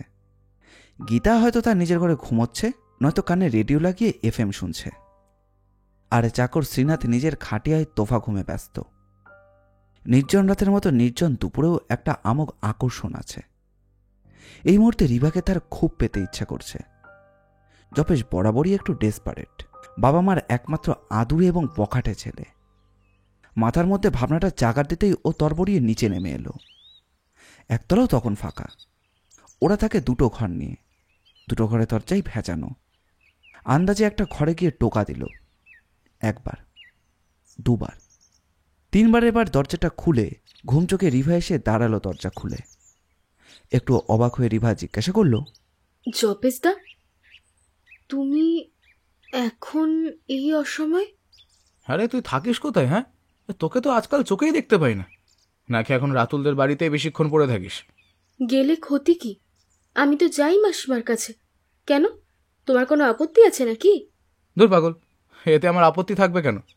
যাকগে, এখন কি করছিস বল। খেয়ে উঠে ঘুম পেয়ে গিয়েছিল তাই। হ্যাঁ সরি রে, তোর কাঁচা ঘুমটা ভাঙিয়ে দিলাম। ঠিক আছে, আমি যাচ্ছি। জপেশ চলে যাওয়ার ভান করে। কিন্তু কি জন্যে এসেছিলে সেটা বললে না তো? আজ তোমার বন্ধু বান্ধবীরা কেউ নেই বুঝি? না, তাই ইচ্ছে হলো তোর সঙ্গে একটু গল্প করি। আমার সঙ্গে গল্প? কিন্তু আমি তো তোমাদের ওরসে বঞ্চিত। ও ছবি টবির মাথা মুন্ডু আমি কিছু বুঝি না। এরকম একটা নিরশ্মির সঙ্গে গল্প করতে তোমার ভালো লাগবে? ঠিক আছে, তুই কতটা নিরস সেটাই দেখা যাক। তোর বাবা কোথায়? অফিসে, আর বোন স্কুলে গেছে। মাসি নিশ্চয়ই ঘুমোচ্ছে। সব মেয়েরাই দুপুরে ঘুমোয়। আর ঘুমোতে হবে না, ওপরে আয়। কেন, কি হবে? আরে আয় তো আগে, তারপর বোঝা যাবে কি হবে। আয়, আমি স্টুডিওর ঘরে আছি। জপেশ চলে যাওয়ার পর রিবা কিছুক্ষণ চুপ করে দাঁড়িয়ে রইল। জপেশ ছেলেটার একটা অদ্ভুত আকর্ষণ আছে। ওর হেসে হেসে কথা বলা, ওর চোখের মাদকতা, এমনকি ওর চলন বলন রিবাকে একদিন ভীষণভাবে আকর্ষণ করত, কাছে যেতে ইচ্ছে করত। কিন্তু সম্পর্কের সংকোচটা কিছুতেই কাটাতে পারছিল না। ইতিমধ্যে রাতুলের আবির্ভাবটা জপেশের কাছ থেকে অনেক দূরে সরিয়ে নিয়েছিল ওকে। জপেশ তখন ওর কাছে ধূসর স্বপ্ন মাত্র। জপেশও এতদিন সামান্য দূরত্ব রেখেই চলত, অথচ সেই জপেশ নিজে এসে আজ তাকে ডাক দিয়ে গেল। দোলাচলের দুলতে দুলতে ও গিয়ে হাজির হলো জপেশের স্টুডিও রুমে। এর আগে কোনোদিনও ও এই ঘরে আসেনি। দোতলায় ও আসে মাসির সঙ্গে গল্প গাছা করার জন্য, এমনকি তপেশবাবুর কাছেও কোনোদিনও আসেনি। দরজার সামনে দাঁড়াতেই ভেতর থেকে জপেশের গলা পাওয়া গেল। আয় ভেতরে আয়। সে এক ইলাহি কাণ্ড। সারা ঘরে বই আর ছবি, সবই ছড়ানো ছিটানো আর এলোমেলো। ইস, ঘরের কি ছিঁড়ি গো তোমার! আর্টিস্টের ঘর বুঝি এরকম লন্ডভন্ডই হয়ে থাকে? আর কি গোছাবে বল? থাকার মধ্যে হয় গীতা নয়তো শ্রীনাথ। তাদের এক বললে ওরা আরেক কাণ্ড বাঁধিয়ে বসবে। আমার মায়ের পক্ষে আমার ঘর গোছানো এক অবাস্তব ব্যাপার। একবার চেষ্টা করেছিল, কিন্তু সাজানোর চেয়ে, যাই হোক, আর বাদ বাকিটা বলতে চাই না। তুমি তো একটা নিজস্ব লোক রাখতে পারো গো, ভালো করে শিখিয়ে পড়িয়ে নিলে সে তোমার কাজ সব করে দেবে। দরকার নেই বাবা, আমি এই বেশ আছি। রিভা ফিরে গেল অন্য কথায়। এখন বলো তো জপেশদা, আমাকে হঠাৎ ডাকার কারণটা কি? জপেশ কিছু না বলে একটা সিগারেট ধরালো, একটু পায়চারি করলো, তারপর বলল, এই যে দেখছিস ফাঁকা ক্যানভাস, একটা ছবি আঁকা শুরু করবো ভাবছি। করো, কে বারণ করেছে? বারণ করেনি কেউ, কিন্তু একটা মিষ্টি মডেলের দরকার। মিষ্টি মডেল? সেটা কি? একটা মেয়ে দরকার, ঠিক তোর মতো। আমি? মানে? এই তুই মডেল হবি? মডেল? হ্যাঁ। কি করতে হবে আমাকে? আমি তোর ছবি আঁকবো। বাবা, আর কোনো মেয়ে পেলে না নাকি? কত মেয়েই তো তোমার কাছে আসে। মেয়েরা আসে, কিন্তু পারফেক্ট মডেল হওয়ার যোগ্যতা কজনই বা থাকে। হবি তুই আমার মডেল? হ্যাঁ। আমায় কি করতে হবে? কিচ্ছু না, তুই আমার সামনে বসে থাকবি, কিংবা দাঁড়িয়ে, বা আমি তোকে যেমন ভাবে দাঁড়াতে বলবো ঠিক সেইভাবে। কাজটা শক্ত নয়, একটু ধৈর্য নিয়ে থাক, ব্যাস ওইটুকুই লাগবে। সে কতক্ষণ সময় লাগবে? দেখ, এটা তো একদিনের ব্যাপার নয়। তাছাড়া এতে এত কুণ্ঠা কেন? হ্যাঁ, আমাদের আর্ট কলেজে রেগুলার নোট স্টাডি হতো, এটা তো আর্টেরই একটা অঙ্গ না? নিউট? তার মানে? আরে বাবা, আমি তো তোর একরকম দাদাই হই, আমার সামনে তো লজ্জা পাবার দরকার নেই। কিন্তু হঠাৎ যদি কেউ এসে পড়ে? না না, সে আবার হয় নাকি? হ্যাঁ, আরে আসবে না। আমার ঘরে দরজা বন্ধ থাকলে সচরাচর কেউ আসে না, এলেও কেউ কিছু ভাববে না। এখন তুই আর এত কিছু ভাবিস না। নে, এবার তোর ম্যাক্সিটা খুলে ফেল। ইমা, তোমার সামনে? ছি ছি ছি, তাছাড়া ইম্পসিবল, ইম্পসিবল জপেশদা। যতই তুমি আমার দাদা হও না কেন, তোমার সঙ্গে আমার এমন কোনো নিগুড় সম্পর্ক নেই যে তোমার সামনে আমি ম্যাক্সি খুলে দাঁড়াবো। এই জন্যই বাঙালি মেয়েরা এত পিছিয়ে আছে। টিভির সামনে দেখিস না, বিকনি পরে হুটহাট ক্যামেরার সামনে দাঁড়িয়ে পড়ছে। অত শত লজ্জার ধার ধারে না ওরা। তুমি কি ওইসব মেয়েদের সঙ্গে আমাকে একই পর্যায়ে ফেলে দিতে চাইছো? না, মোটেও তা নয়। আমি একটি শিল্পকর্মের জন্য তোর কাছে হাত পেতে দাঁড়াচ্ছি। আর এতে তোর মুখটা আর তোর মুখ থাকবে না, ওখানে অন্য মুখের আদল আসবে। সে যে মুখের আদলই আসুক না কেন, তোমার সামনে ওইভাবে দাঁড়ানো আমার পক্ষে অসম্ভব। জপেশ আস্তে আস্তে এগিয়ে যায় রিভার কাছে, একেবারে সন্নিকটে। তারপর তার কাঁধে হাত দুটো রেখে বলে, যেদিন তুই প্রথম আমার বাড়ি এসেছিলি সেদিন তোকে তেমনভাবে লক্ষ্য করিনি। তারপর একসময় তুই বড় হলি। আজ সত্যি কথা বলছি, হঠাৎ আমার একদিন চোখটা খুলে গেল। বুঝতে পারলাম তুই আমার মনের মধ্যে কখন যেন জায়গা করে নিয়েছিস। আর সেদিন থেকেই আমি তোকে ভালোবেসে ফেলেছি।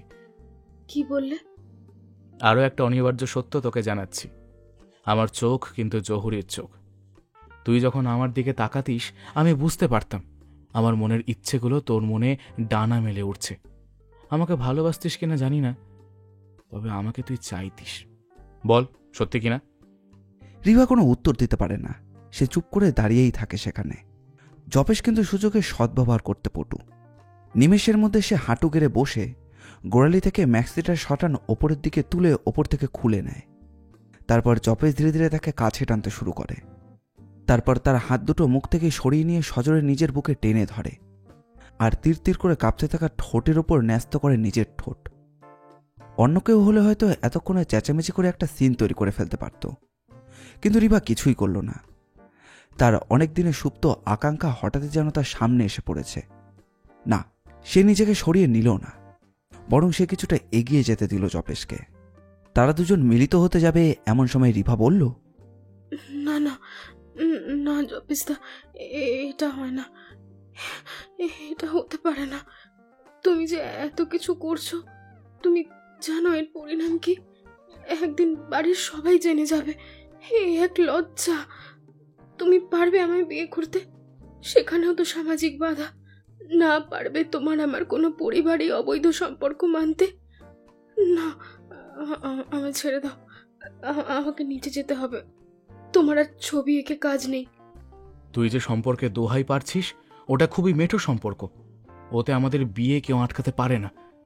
তাছাড়া এখন অনেক দূর আমরা এগিয়ে এসেছি রিভা, আর পিছিয়ে যাওয়া যায় না। জো হোগা দেখা জায়গা। বললাম তো তোকে আমি বিয়ে করব। তুমি বললেও সেটা কেউ মানবে না, মানতে পারবে না। কি করে মানাতে হবে সেটা আমি জানি। আমার ওপর বিশ্বাস রাখ। কিন্তু আমি জানি তুই কার কথা বলছিস। রাতুল তো? রিভা চুপ করে থাকে। রাতুলের মতো ছেলেদের তুড়ি দিয়ে উড়িয়ে দিতে আমি জানি। রাতুলের বাবারও সাধ্য নেই আমার কাছ থেকে তোকে কেড়ে নিয়ে যেতে পারবে। ও তো একটা কাপুরুষ আর ক্লিবলিঙ্গ। অনেক দিনই ওকে আমি চিনি। এখন মুখে তোকে কতটা ভালোবাসার কথা বলেছে জানি না, তবে তোর আমার সম্পর্কের কথাও যখন জানবে তখন ওর প্রেমের রগ ফুঁড়ে বেরিয়ে যাবে। ও তোকে বিয়ে করছে না, এটা জেনে রাখ। আর বৈধতা অবৈধতা এসব আপেক্ষিক ব্যাপার। ভুলে যাস না, সমাজ আমরাই তৈরি করেছি আমাদের নিজের স্বার্থে। এটাও তেমনই। আমরা বিয়ে করব। একটা বছর পর দেখবি কেউ আর এসব নিয়ে মাথা ঘামাচ্ছে না। লোক এখন টাকার পেছনে ছোটে। কে কাকে বিয়ে করলো তা নিয়ে লোকের ভাবার সময় কি আছে এখন? হ্যাঁ। তারপর দেখতে দেখতে অনেকগুলো মাস কেটে গেল। ক্ষণিকের জন্য হলেও রিভার মন থেকে রাতুল ধীরে ধীরে সরে যাচ্ছিল, কিন্তু কিছুর একটা পূর্বাভাস পাচ্ছিল রিভা। কিছুদিন হলেও ও লক্ষ্য করছিল যে জপেশ আর আগের জপেশ নেই। সেই প্রবল উচ্ছ্বাস, রিভার শরীরটার জন্য প্রবল তৃষ্ণায় ছটফট করা কখন যেন কপ্পুর হতে শুরু করে দিয়েছে। সারাদিন সারা সন্ধ্যে সে অপেক্ষা করে থাকতো জপেশের জন্য, কিন্তু সে কোথায়? সে আবার মেতে গেছে, ডুবে গেছে তার আঁকাজোকার জগতে। বাড়িতেই বা থাকে কতটুকু? ফিরে অনেক রাতে এসে স্টাডি রুমের দরজাটা বন্ধ করে দেয়। অত রাত্রে রিভার পক্ষে আর সম্ভব হয় না জপেশের সঙ্গে দেখা করবার। কি অদ্ভুত! আর কি দ্রুতই না একটা মুখোশের আড়ালে থাকা সুদর্শন ছেলেটি তার মুখোশ খুলে নিয়ে অন্য মুখোশ পরে নিয়েছে। চেনাই যায় না জপেশকে। তার আধো আধো প্রেমের কথাগুলো যেগুলো একদিন কানে মধু ঢালত, সেসব এখন সব স্বপ্ন, এখন সব অতীত। লুকিয়ে লুকিয়ে সে চিঠি লিখছিল, কৈফত চেয়েছিল যে এই ব্যবহারের কারণটা কি। উত্তর পাওয়া যায়নি। কেবল একটা ছোট্ট চিরকুটে এক লাইনের একটা কথা, বড্ড ব্যস্ত, পরে কথা হবে। হঠাৎ দেখা হলে মৃদু হেসে পাশ কাটিয়ে চলে যেত। রিভার পক্ষে সম্ভব হয়নি জপেশের মুখোমুখি দাঁড়িয়ে কোনো কৈফত চাওয়ার। সব দোষারোপ তো তাকেই করতো সবাই, আর সেও তার কোনো নাবালিকা নয়। পারিবারিক সম্পর্কের কথা তারও তো অজানা ছিল না, তাহলে সেই বা কেন একটা অবৈধ সম্পর্কে মাথা গলিয়েছে? কিল খেয়ে কিল হজম করা ছাড়া রিবার সামনে আর কোনো পথই খোলা ছিল না। আদ্যপান্ত সবকিছু শোনার পর নীল কিছুক্ষণ চুপ করে বসে রইল। একটু আগে দীপু 3 কাপ কফি এনেছে। সঞ্জয়বাবু, কফিটা কিন্তু ঠান্ডা হয়ে যাচ্ছে। হ্যাঁ, খাচ্ছি। বলে কাপ তুলে চুমুক দিতে দিতে সঞ্জয় বলল, দাদা, এবার আপনি কিছু বলুন। যদিও এই মুহূর্তে আমার বলার মতো কিছুই নেই, তবে জিজ্ঞাসা করার মতো কিছু আছে। বেশ, তো যতটুকু জেনেছি সবই আপনাকে বলছি। আমি একজন জুনিয়র অফিসার, সবেমাত্র একটা থানার ইনচার্জ হয়েছি। এখনও আমার অনেক অভিজ্ঞতা সঞ্চয় করতে হবে। কেসটা ডিল করতে গিয়ে প্রথমেই আপনার কথা আমার মনে পড়ল। আমি আপনাকে দাদা বলে ডেকেছি, অতএব নো আপনি আগে। আমাকে আপনি তুমি করে ডাকলে আমি আরও বেশি আপনার কাছে সহজ হতে পারবো, প্লিজ। ওকে বাবা, তাই হবে। এখন সবার আগে বলো, পিএম রিপোর্ট কি বলছে? খুব খারাপ কথা বলছে। মানে এই যেন একরকম নৃশংস খুনের কথা। এর আগে আমি কখনোই শুনিনি। পেটে ছুরি গেঁথে দেওয়া কি গলায় ঘাড়ে চপারের পোঁচ টেনে দেওয়া, এসব তো গা সওয়া ব্যাপার হয়ে গিয়েছে। কিন্তু নিঃসংকোচেই বলো, খুনের অস্ত্র পাওয়া গেছে? হ্যাঁ, ঠিক সাবল বলা যায় না, শিক জাতীয় কিছু দিয়ে মেয়েটির জনি দেশে প্রায় একেবারে আমল গেঁথে দেওয়া হয়েছে। আমি গিয়ে দেখি মেয়েটির নিম্নাঙ্গ রক্তে ভেসে যাচ্ছে। তবে হ্যাঁ, তবেটা কি? আমার যতদূর মনে হয় যে খুন করার আগে মেয়েটির মুখে চওড়া একটা স্টিকিং প্লাস্টার লাগানো হয়েছিল, যাতে তার চিৎকার যেন কেউ শুনতে না পায়। মৃত্যু সম্বন্ধে নিশ্চিত হওয়ার পর স্টিকিং প্লাস্টারটা খুলে নেওয়া হয়। সেই চিহ্ন মেয়েটির ঠোঁটের চারপাশে লেগেছিল। খুন করার পর আততায়ী মেয়েটির পরনের কাপড়টা তার গোড়ালি পর্যন্ত টেনে দিয়ে গিয়েছিল, কারণ মেয়েটার পক্ষে অত যন্ত্রণা নিয়ে আর 5 বার কোনো চেষ্টা করতে পারত না। তুমি কি সেক্স পারভার্সনের কথা ভাবছো? না দাদা, আমার মনে হয় প্রবল আক্রোশ নিয়ে খুনটা করা হয়েছে। যে খুন করেছে হয় সে মেয়েটির কাছ থেকে প্রতারিত হয়েছে, এবং সেটা সম্ভবত যৌন সংক্রান্ত ব্যাপারে। এমনটাও তো হতে পারে যে আততায়ী মেয়েটিকে চেয়েছিল, না পেয়ে চিরদিনের মতো যৌন লালসায় তাকে খতম করে দিয়ে গেছে। হ্যাঁ, সেটাও হতে পারে। কিন্তু কে সে? ও বাড়িতে 2 জন আছে যারা তার সঙ্গে যৌন সংভোগে লিপ্ত ছিল। তারা কিন্তু প্রাইম সাসপেক্টের মধ্যে পড়ে যাচ্ছে। হ্যাঁ, বাবা আর ছেলে দুজনেই মেয়েটি ট্র্যাপে পড়েছিল। শেষ পর্যন্ত নিজেদের কলঙ্কের ব্যাপারটা থেকে মুক্তি পেতে বাবা অথবা ছেলে যে কেউই কাজটা করতে পারে। মেয়েটি বেঁচে থাকলে দুজনের জীবনে কিন্তু দুর্বিষহ হয়ে উঠত। বেশ, পিএম রিপোর্ট আর কি বলছে? মেয়েটি প্রেগনেন্ট ছিল কয়েক মাসে। তার মানে এটাও বাবা ছেলে দুজনেই জানতে পেরেছিল। আমি নিশ্চয়ই জেনেছিল। ওদের কি থানায় নিয়ে গিয়ে কোনো জিজ্ঞাসাবাদ করেছিলে? হ্যাঁ, অবশ্যই আলাদাভাবে। আর তখনই বুঝতে পারি যে মেয়েটি একটি গভীর উদ্দেশ্য নিয়েই এই প্রলোভনের চালটা ছড়িয়েছে। উদ্দেশ্যটা কি? দুজনের কাছে 2টি প্রপোজাল এসেছিল। বাবাকে বলেছিল তার অপকর্মের কথা সে কাউকে জানাবে না, বদলে পুরো 1 তলাটা তার নামে লিখে দিতে হবে। আর ছেলের কাছে ছিল আরও মারাত্মক প্রস্তাব। সেটা কি? তাকে বিয়ে করতে হবে এবং ছেলের পিতৃ পরিচয় দিতে হবে, নইলে সে নাকি হাটে হাঁড়ি ভেঙে দুজনকে জেলে পাঠাবার ব্যবস্থা করবে। ফস করে দীপু বলে উঠল, এত ডেঞ্জারাস মেয়ে! এরকম স্যাম্পেল পৃথিবীতে যদি লাখখানেক থাকে, পৃথিবীর তো অন্তিম সময় এসে যাবে। ওর কথায় কান না দিয়ে নীল বলল, মৃত্যুর সময়টা কি জানাচ্ছে? রাত 2টো থেকে 2:30টার মধ্যে। অনিমেষ বাবুর বয়স কত বললে? 55-56। আর ছেলে? 30-এর মধ্যে। যদি ধরেই নেওয়া যায় যে এদের মধ্যে কেউ একজনই খুনি, তাহলে সেটা কার পক্ষে বেশি সম্ভব, বাবা না ছেলে? দাদা, আসলে কি জানেন, এটা আপনিই ভালো বলতে পারবেন। সামনে ভয়ানক রকমের বিপদ উপস্থিত হলে মানুষ তখন মরিয়া হয়ে ওঠে। তাই কাকে ছেড়ে কাকে ধরব? লজ্জাসরম বলে বাপ ছেলে মিলেই কি এই কাজটা করতে পারে না? কারণ একটি মেয়ে তাদের সংসার তছনছ করে দিতে চাইছিল।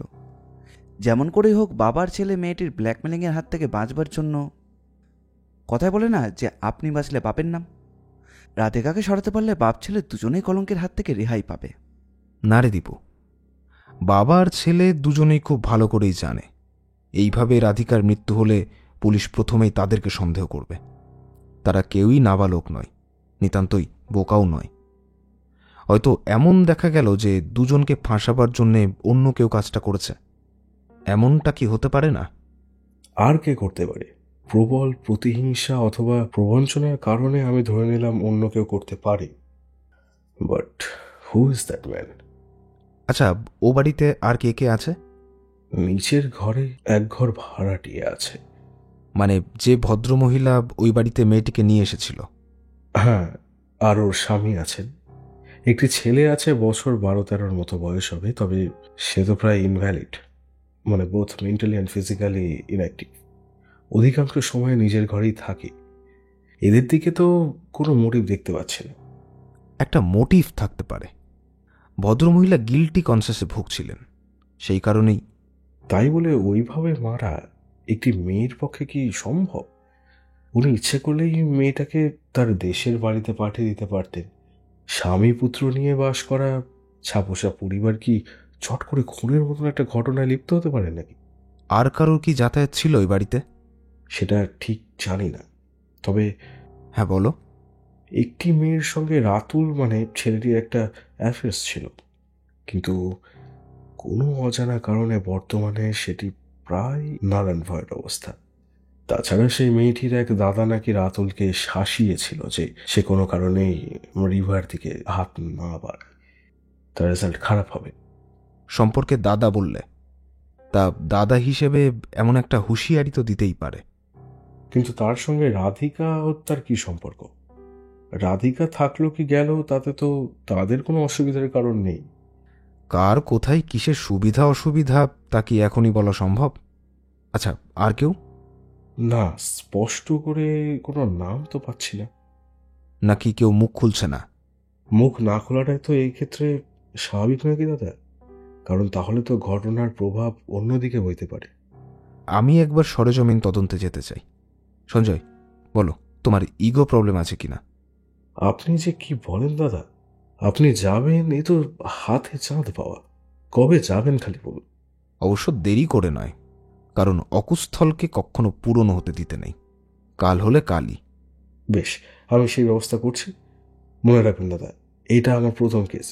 যদি ধারাই বুঝতেই পারছেন আখেরটা কি দাঁড়াবে। আমি আর কতটা কি করতে পারবো তা জানি না, আমারও তো বয়স বাড়ছে। তবুও I shall try my best. গল্পটির পরবর্তী অংশ 2 দিনের মধ্যে আমাদের চ্যানেলে আপলোড করা হবে। দ্রুত আপডেট পেতে আমাদের এই চ্যানেলটিকে সাবস্ক্রাইব করবেন। প্রথম পর্বটি ভালো লাগলে লাইক এবং কীরকম লাগলো সেটি কমেন্ট করে জানাবেন। আপনাদের ভালোবাসা একান্ত কাম্য। ধন্যবাদ।